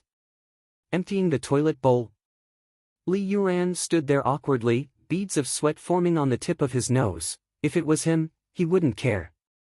But the problem was, there were 3 saints behind him. He had been ridiculed in front of his face, and he couldn't even vent his anger. This anger was all because of him. What should he do? He was going to die. Just as he was hesitating, he saw a saint behind him smile and shake his head with a sigh. What a strange little girl, but what a cute little girl. The other 2 were also uncharacteristically smiling. There was even a hint of reminiscence in their smiles. It was obvious that they didn't mind Dugu Xiaoyi's rudeness at all. In fact, there was even an indescribable sense of joy in their smiles. Li Yuan finally breathed a sigh of relief, thinking that the cultivation of the big shots was indeed different, and they were as magnanimous as the ocean, but he didn't know that the 3 saints were so shocked that they couldn't speak. This was the second time the saints were shocked since they came to the Jun family. The source of their shock was definitely not Dugu Xiaoyi, but Little White. That naughty little fellow that had just passed by them. Although Little White's movements were extremely fast, how could he hide from the eyes of the 3 saints? So the 3 of them were shocked at that moment. With their eyesight, even if Little White's speed was twice as fast, they would still be able to see its level in an instant. It was a level 8 Xian beast, and a real level 8 peak Xian beast at that. A level 8 Xian beast might be rare in the secular world, and it was a symbol of strength, but how could it catch the attention of the 3 saints? With the strength of these 3 people, it could be said that they could crush them to death with a single finger. So what was the reason for the 3 saints' surprise? Or even shock? The most important thing was that Little White was a level 7 iron-winged panther. Throughout history, the limit of an iron-winged panther's life was the peak of level 7. However, the Little White in front of them, although still a cub, was at the peak of level 8. They could tell at a glance that Little White was no more than a year old. Moreover, they could see that the reason why this iron-winged leopard was so abnormal was because someone had used a heaven-defying method to forcefully remove its fur and wash its marrow, change its bones, and then solidify its foundation. Practically everything in its body had been replaced except for its fur. That was why there was such a heaven-defying transformation. Although this Little White still had the appearance of an iron-winged panther, its bone structure had already become that of a 9th-level Xian beast, or even higher. A 9th-grade bone frame was the limit of a Xian beast's bone frame, but Little White had clearly surpassed this limit. If he continued to develop like this, his future would be limitless. He believed that within a few hundred years, another Saint King would appear in the Tianfa forest. The Saint King. That was an existence that even they, the saints, could not hope to compete with. This was still fine, as this was something that would happen a few hundred years later. After all, no matter how shocking Little White's potential was, its current strength was still very weak. However, what about the person who had caused such a terrifying transformation behind the scenes? What kind of divine power and heaven-defying method was needed to cause Little White to have such a change? At least, the 3 of them knew that they definitely did not have such a method. Not to mention the 3 of them, even if all the saints from the 3 holy lands gathered together and combined all their skills into one person's body. They definitely would not have such a method. This was already not something that a human could have. It was even to the extent that the 3 of them had simultaneously deduced a terrifying fact from this matter. In this world, who would be so bored as to go to such great lengths for the sake of a mere 7th-grade profound beast to be reborn? This kind of person, if it was not because he had nothing better to do, then he must be crazy. A complete and utter lunatic. Then, in this world, who would be qualified to do such a crazy thing and possess such a great ability? The 3 of them looked at each other at the same time and saw a name in each other's eyes. It was actually 9 Serenities and 14 Masters. In this world, perhaps only that complete and utter lunatic, the 9 Serenities and 14 Masters, would do such a crazy thing. Furthermore, the iron-winged panther's habitat was in the Tianfa forest. Other than Tianfa, no other place would have it. And the place where the 9 Serenities and 14 Masters was sealed was also in the Tian Fa forest. Thinking about it this way, everything seemed to make sense.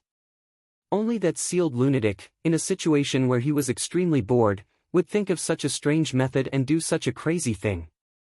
To cleanse a mere level 7 Xian beast's fur, change its bones, and allow it to easily become the king of beasts. What kind of fantastical thing was that? He really was a lunatic. The three of them muttered weakly at the same time. How should they deal with such a lunatic who did not play his cards according to common sense? This was something that would make one's head explode. At this point, the three of them were almost 60% sure that the person hidden in the Jun family was the long-hidden 9 Serenities and 14 Masters. It was this guy who was stirring up trouble here. What Feng Qingyang, Feng Wuqing? It was this fellow who had gone insane from his soul to his body dozens of times, playing tricks in the dark. However, the three of them seemed to have figured out the whole situation, and their hearts became even heavier at the same time. Before coming to Tianxiang, the three of them had discussed who they would meet on this trip. Would they meet the legendary 9 Serenities and 14 Masters, or would they meet another expert that no one knew about? It was undeniable that everyone's thoughts were the same: pray to the gods and pray that they would not meet that lunatic, the 9 Serenities and 14 Masters. Because if it was him, then this Tianxiang city would really be in a mess. If a fight were to break out, then the entire Tianxiang city would certainly be destroyed. Of the 9 saints who had come to Tianxiang this time, not more than half of them would be lucky enough to return alive. It was even possible that all of them would be wiped out. But at this moment, when they saw Little White, the three of them felt as if there was a mountain pressing down on their hearts. A very big mountain. Almost at the same time, the 3 saints felt a heavy and desolate feeling in their hearts. It's really that bastard. This is really fucking bad luck. It was not difficult to understand why a dignified saint would be able to laugh at such an insult. Little White was most likely the creation of that lunatic, so it was very likely that the owner of Little White was also favored by that lunatic, right? For the time being, it was better to avoid trouble than to endure it. The 3 saints were very experienced, and they immediately put on a smile that was suitable for the situation and dealt with it perfectly. But they did not know that there was another thing in this world, the Hongjun Pagoda. And the Hongjun Pagoda was even more powerful than dozens of 9 Serenities and 14 Masters, so unknowingly, they had raised the strength of the 9 Serenities and 14 Masters to a level that they could not even look up to. It was a classic case of scaring oneself to the point of paralysis, and these arrangements were made by Grandpa Jun after Jun Imo Xia and the others had left, specifically to deal with the mysteries of the experts. At least for now, it seemed that this plan was very successful. Then, the 4 of them silently walked into the hall of the Jun residence. The chief steward of the Jun residence, Old Pang, was waiting in the hall and politely invited the 4 of them in. Then, he politely brewed tea for the 4 of them and served them attentively. With the status of the 3 saints' attendants, they should not even have a seat, let alone tea. But Old Pang still arranged seats for the 3 of them. Provoking them once was fine, but provoking them again and again was equivalent to provoking them. But Grandpa Jun Zhantian still did not show up. Steward Pang, is old Marshal Jun here? One of the purposes of my visit to the Jun residence is to pay my respects to the old marshal. Li Yuan smiled gently and sat upright. She picked up her teacup and blew on the tea as she asked casually. Young Master Li, my old master has already resigned from his position as Tianxiang's marshal. He is now unemployed and does not dare to be called marshal anymore. Old Pang smiled reservedly and stood straight. He bent slightly, one hand behind his back and the other holding the teapot. He slowly poured the tea into the teacups of the 3 saints in a very standard aristocratic manner. Old Pang was also dressed quite formally today, especially his slicked back hair that was dripping with egg white, which gave him the elegance of a modern French gentleman, and that smile of his was also very similar to Li Yuan's. His smile was so graceful, if only the hideous scar on his face had not destroyed the image that Old Pang had painstakingly created. Jun Mo Xie had copied this set of movements from his previous life's Western restaurant's tea master's standard movements. These movements were specifically used to train the maids at home. Old Pang had often been watching from the side, so he had naturally learned them.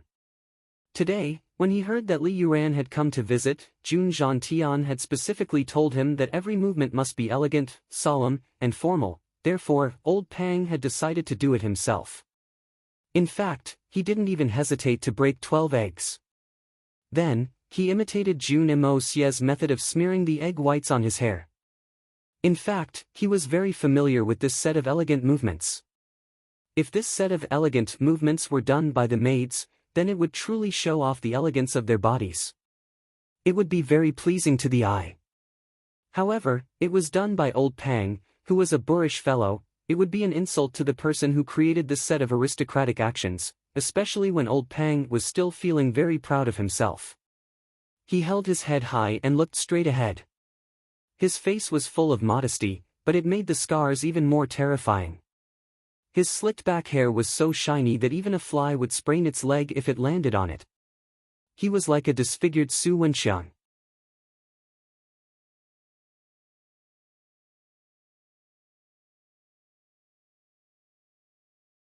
Chapter 727. So it turns out that Grandpa Jun is no longer an official. That's a good thing. Hee, I really admire him. To be able to see through the world's affairs and retreat bravely in the face of a crisis is indeed the nature of a hero. Li Yuran gently smiled and gently put the teacup back. Then, he leaned against the back of the chair and said with a smile, I've just said that one of the purposes of Yuran's visit is to pay a visit to the old master. I wonder if Steward Pang can inform him of my arrival. I really can't help but admire Li Yuran's self-restraint. Even in the face of such a ferocious face, she was still able to smile so elegantly and calmly. She truly has the bearing of an expert. The knife scar on Old Pang's face glowed with a ferocious red light, but he still maintained his previous gentle posture and said, If that's the case, please wait a moment, young Master Li. Then he hurriedly strutted out of the room. This was also part of Jun Moxie's training for his handmaidens. Since Old Pang had learned it, he naturally had to do the full set. However, as soon as Old Pang took a step forward, a saint could not help but crush the teacup in his hand into powder. He had a strange expression on his face, as if he was about to vomit or constipation, as if he had not had a good time for half a month. He said gloomily, Li Yuran, is this fellow a man or a woman? Although he was a bit effeminate earlier, I could still bear with it. But the last few movements of his buttocks really made me. He shook his head and let out a long sigh. A place where evildoers roam is truly a demon. The other two saints nodded their heads in agreement. Clearly, they felt the same way. However, their temperament and self-restraint were slightly better than the former's, so they did not crush the teacup. Li Yuran was also a little surprised. However, he forcefully endured it and frowned. This is Grandpa Jun's housekeeper. In the past, he was a valiant general who accompanied Grandpa Jun to the front lines. If not for the fact that he was always by Grandpa Jun's side, his position today may not be lower than many of the generals in the imperial court. But for some reason, why is he acting so out of character today? How can he be the chief general? The three saints were surprised at the same time. When the generals of your Tianxiang Empire charge and break through enemy lines, don't tell me they fight with women in a brothel? Li Yuran almost spat out his tea with a "pew" sound. The sound of footsteps came from the back hall. They were steady and powerful, not hurried or impatient. Just by listening to the footsteps, one could tell how arrogant and reserved the owner of the footsteps was. Li Yuran and the others sat up straight with a serious look on their faces. Jun Zhantian was the only one who knew the ins and outs of the Jun family. As long as one carefully observed Jun Zhantian's expression, they would be able to see many things. There were even some important matters that didn't need to be seen with one's own eyes. One only needed to glance at the relevant people, and they would be able to see everything clearly. Jun Zhantian's appearance at this time would be a major turning point in this trip. The previous series of encounters were too much. They had never been so embarrassed in their entire lives. Finally, Grandpa June entered the hall with steady and powerful steps. His wise eyes calmly looked at Li Yuran. With a slight "oh," he slowly sat down on the main seat in the middle. He looked at Li Yuran and said, "So it's you. How is your grandfather? I heard that you recently left Tianxiang to look for a master to learn. I really didn't expect that you would return so quickly. You must have gained a lot, right? Your grandfather Li Shang must be very happy that you have returned so quickly, right?" Li Yuran lowered her head slightly and bowed. "I am indebted to old Master June for his concern. It was only after I left that I realized that home is good, but it is difficult to go out. In the end, I couldn't bear to leave home, so I came back. How could I have gained anything in such a short period of time? All my efforts were in vain and I wasted a lot of time. I have made a fool of myself in front of old master." Jun Zhantian laughed and said, "Well, it doesn't matter if you didn't gain anything. Young people always have a lot of time to train. If you know how to miss home, you are a good child. You are worth teaching, huh?" As he said this, his ears seemed to move, but his face did not change. He continued to smile amiably. His eyes, however, did not move as he looked at the three saints. There was a strange look in his eyes as he smiled and asked, "These three are?" Li Yuran hastily replied, "These three people are my attendants." Old master, please don't laugh at me. Yuran has been living a luxurious life since childhood. So, I've been spoiled rotten. Every time I go out, I don't feel like I'm going out with a few attendants. Manager Pang is too polite. Yuran has given me a seat and tea. Yuran has been lacking in etiquette, At this moment, the three saints had already moved to stand behind Li Yuran. All of them looked like ordinary people. Even their eyes were somewhat turbid. No matter how one looked at them, they looked no different from the people on the street. The expression in Jun Zhantian's eyes instantly became playful. He then said meaningfully, "Young Master Yuran is truly fortunate to have three such attendants." Although his expression had not moved, his ears had twitched slightly. Even if the movement was subtle and secretive, how could it escape the sharp divine senses of the three saints? The three immediately thought, there must be another expert who sent a secret message to Jun Zhantian. He must have revealed our identity and strength. That is why Jun Zhantian suddenly noticed us. Thinking of this, the three of them immediately launched their own divine sense to search. Since there was a secret message, it must be activated by Xian Qi. And when the Xian Qi moved, the spiritual Qi in the air would fluctuate accordingly. This was something that no one could avoid. However, after the three of them carefully searched around, they were shocked to find that there was not a single trace of divine sense in the surroundings. There was not even the slightest trace of abnormal spiritual Qi. Although the three of them did not reveal anything on their faces, they were even more wary in their hearts. Once there was a secret message, it would definitely be accompanied by a fluctuation of spiritual Qi. We were unable to detect it. This only means that this person is truly amazing. In an instant, he was able to cover up all the abnormalities. Only by doing so can he be so flawless. Just this move alone is already much more brilliant than us. But, why did he not come out to deal with us directly? Why did he hide behind the scenes instead? If there was some fluctuation in the air, the three of them would not be so suspicious. But because there was nothing, the three saints felt that the other party's strength was unfathomable, far above theirs. Never in their wildest dreams would they have imagined that it was not that they could not detect anything. Rather, there was nothing in this space. The only expert was Grandpa June, who was sitting in front of him. A second-grade Spirit Xian expert who had just entered the Spirit Xian realm. He was already the #1 expert of the June family, fully deserving of being the pillar of the family. Grandpa June chuckled. His ears twitched slightly and his eyes flickered. He stood up and said, "Since you have come to my June family, you are my guests. I, Jun Zhantian, am no longer a marshal or a duke. There is no need for you to be so polite. Please take a seat and talk. Then, he turned to old Pang who was standing beside him and instructed, how can we let our guests stand and talk when our guests are here? What kind of steward are you?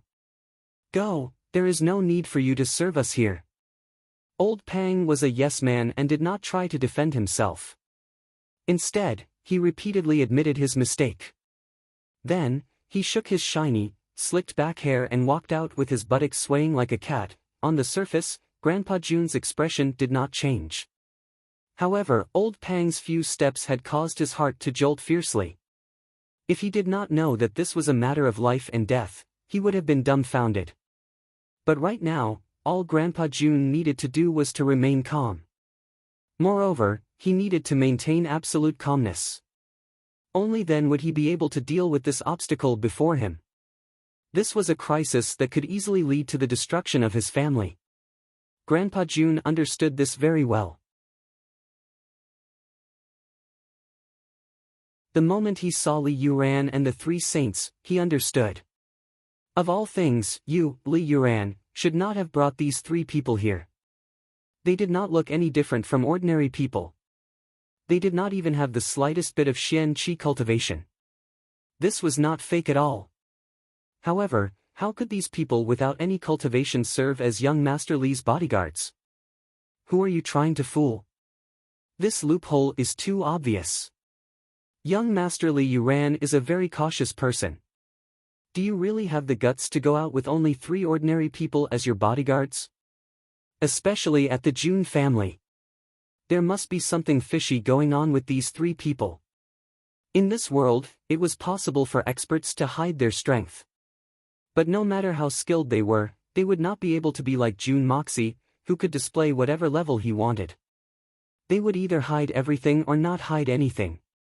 Grandpa Jun was already at the peak of 2nd grade Shenxian.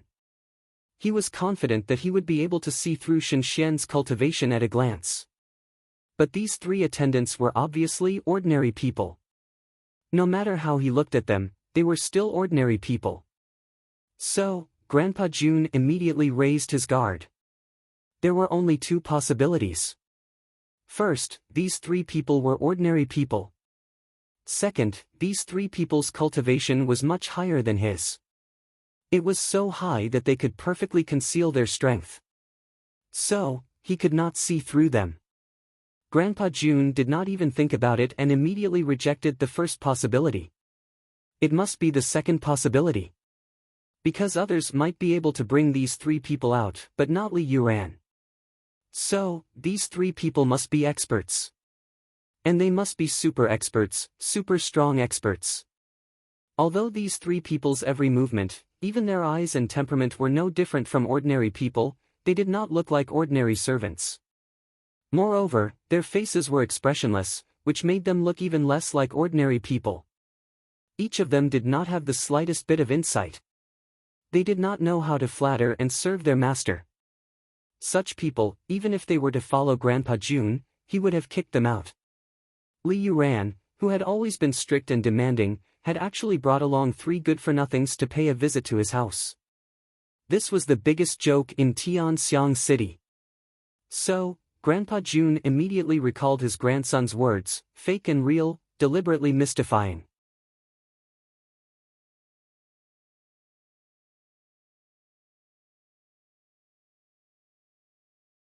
Chapter 728.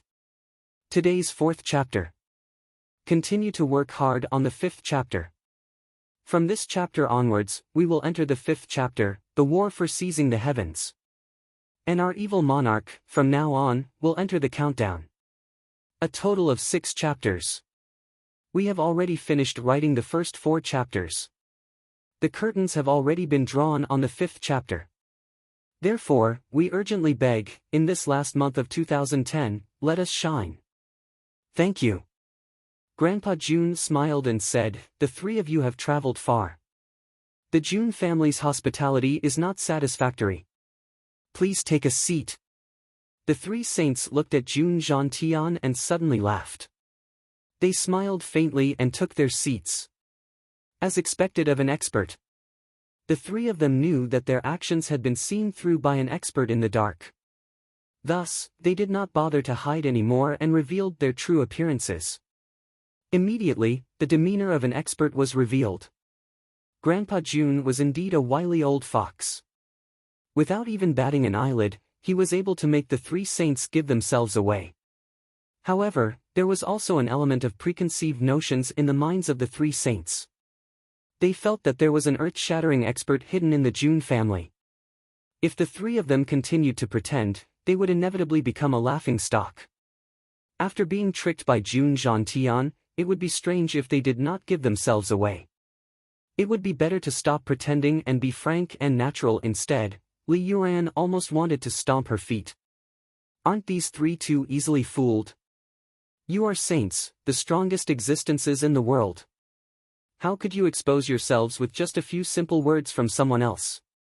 How could you know that June Tian was not just testing you? Now, you've exposed yourselves. What's the point of testing? Instead, you've been found out. June Tian didn't find it strange. His expression was calm as he personally took the teacups and filled them with tea. Then, he smiled and said, "My June family has rarely had such great masters come to visit us in many years. But today, three of you have come. This is truly a cause for celebration. This tea is produced in the extreme cold, at the peak of the clouds and mist.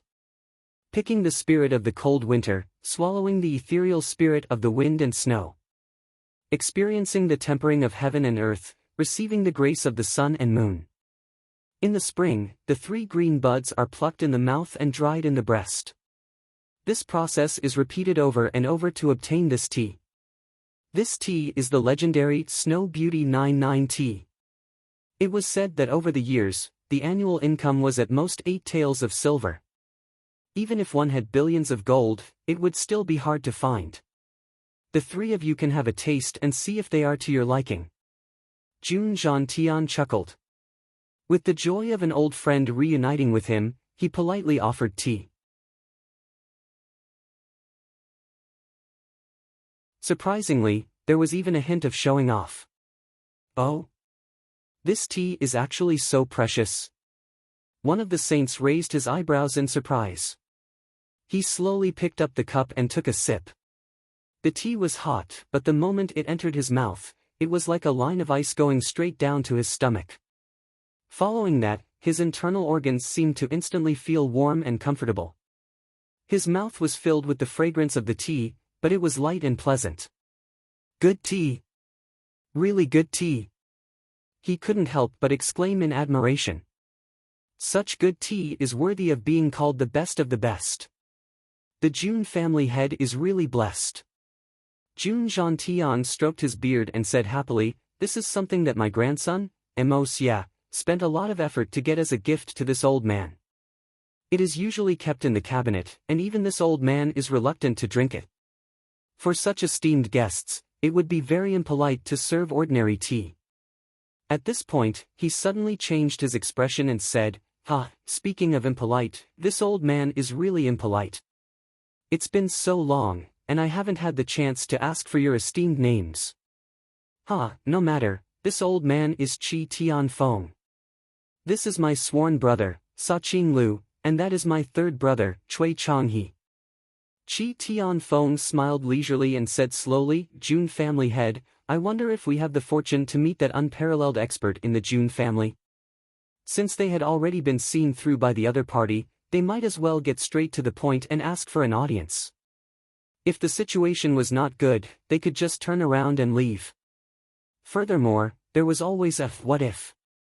What if this expert wasn't that 9-14th young master? With that person's abilities, be it miraculous pills or Xian Beast's ability to be reborn, if they were able to come to an agreement, the city's strength would instantly increase explosively. Although the three of them knew that this idea was extremely unlikely, it was still good to have a what if.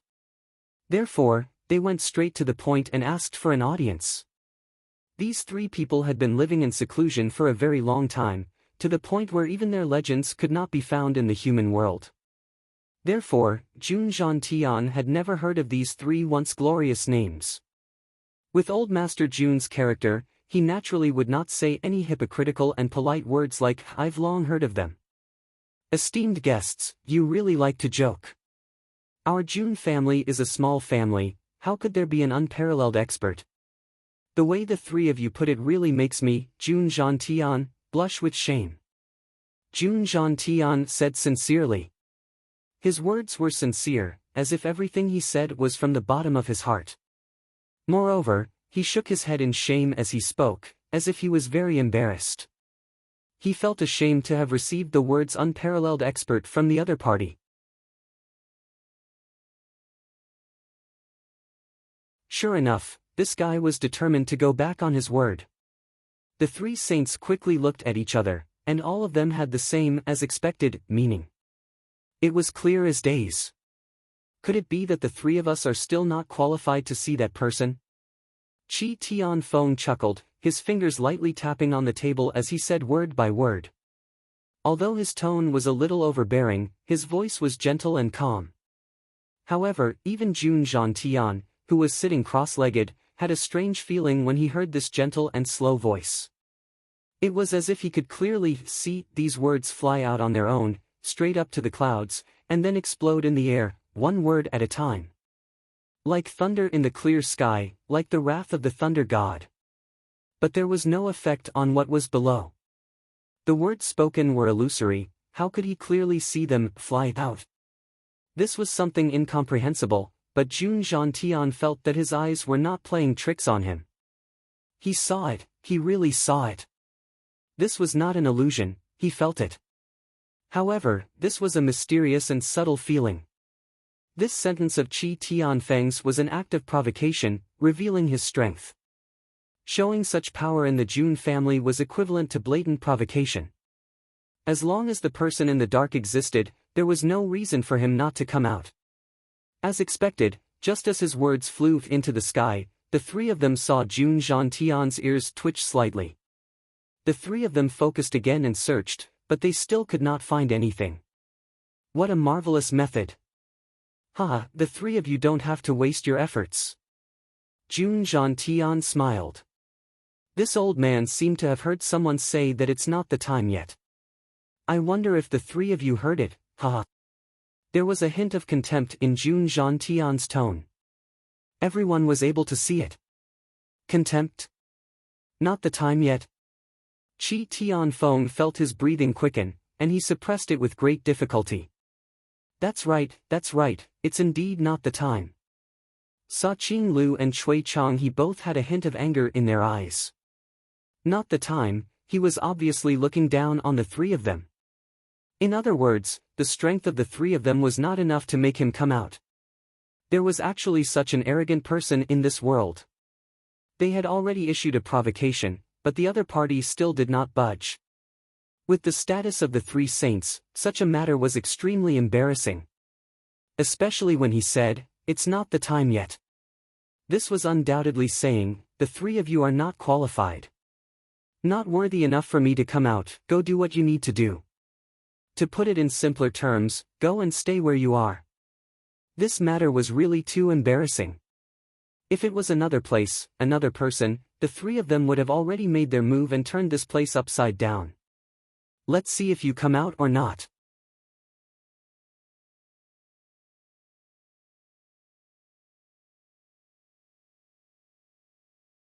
If they disregarded everything and forcefully wiped out the June family now, it would incite the 9th young master's crazy vengeance, not to mention the three of them. Even if they challenged any one of the three holy lands alone, that family would immediately be erased from this world, turning into smoke. Then the three of them would really become sinners for all eternity. Grandpa June, since that senior has no time to see us, we naturally won't dare to force him. It's just that I have another request to make. Li Yuran rolled his eyes and said with a smile. Although he did not really understand what had happened, he could guess that the three saints had silently suffered a setback and were at an absolute disadvantage. You're tuning into the Passion Pages YouTube channel. We're so grateful for your support, and don't forget to subscribe to join us on this incredible journey through captivating stories. Your generosity through donations truly makes a world of difference, as it's the primary source of revenue that allows me to expand and enhance this channel for you. Thank you from the bottom of my heart for being a part of this adventure.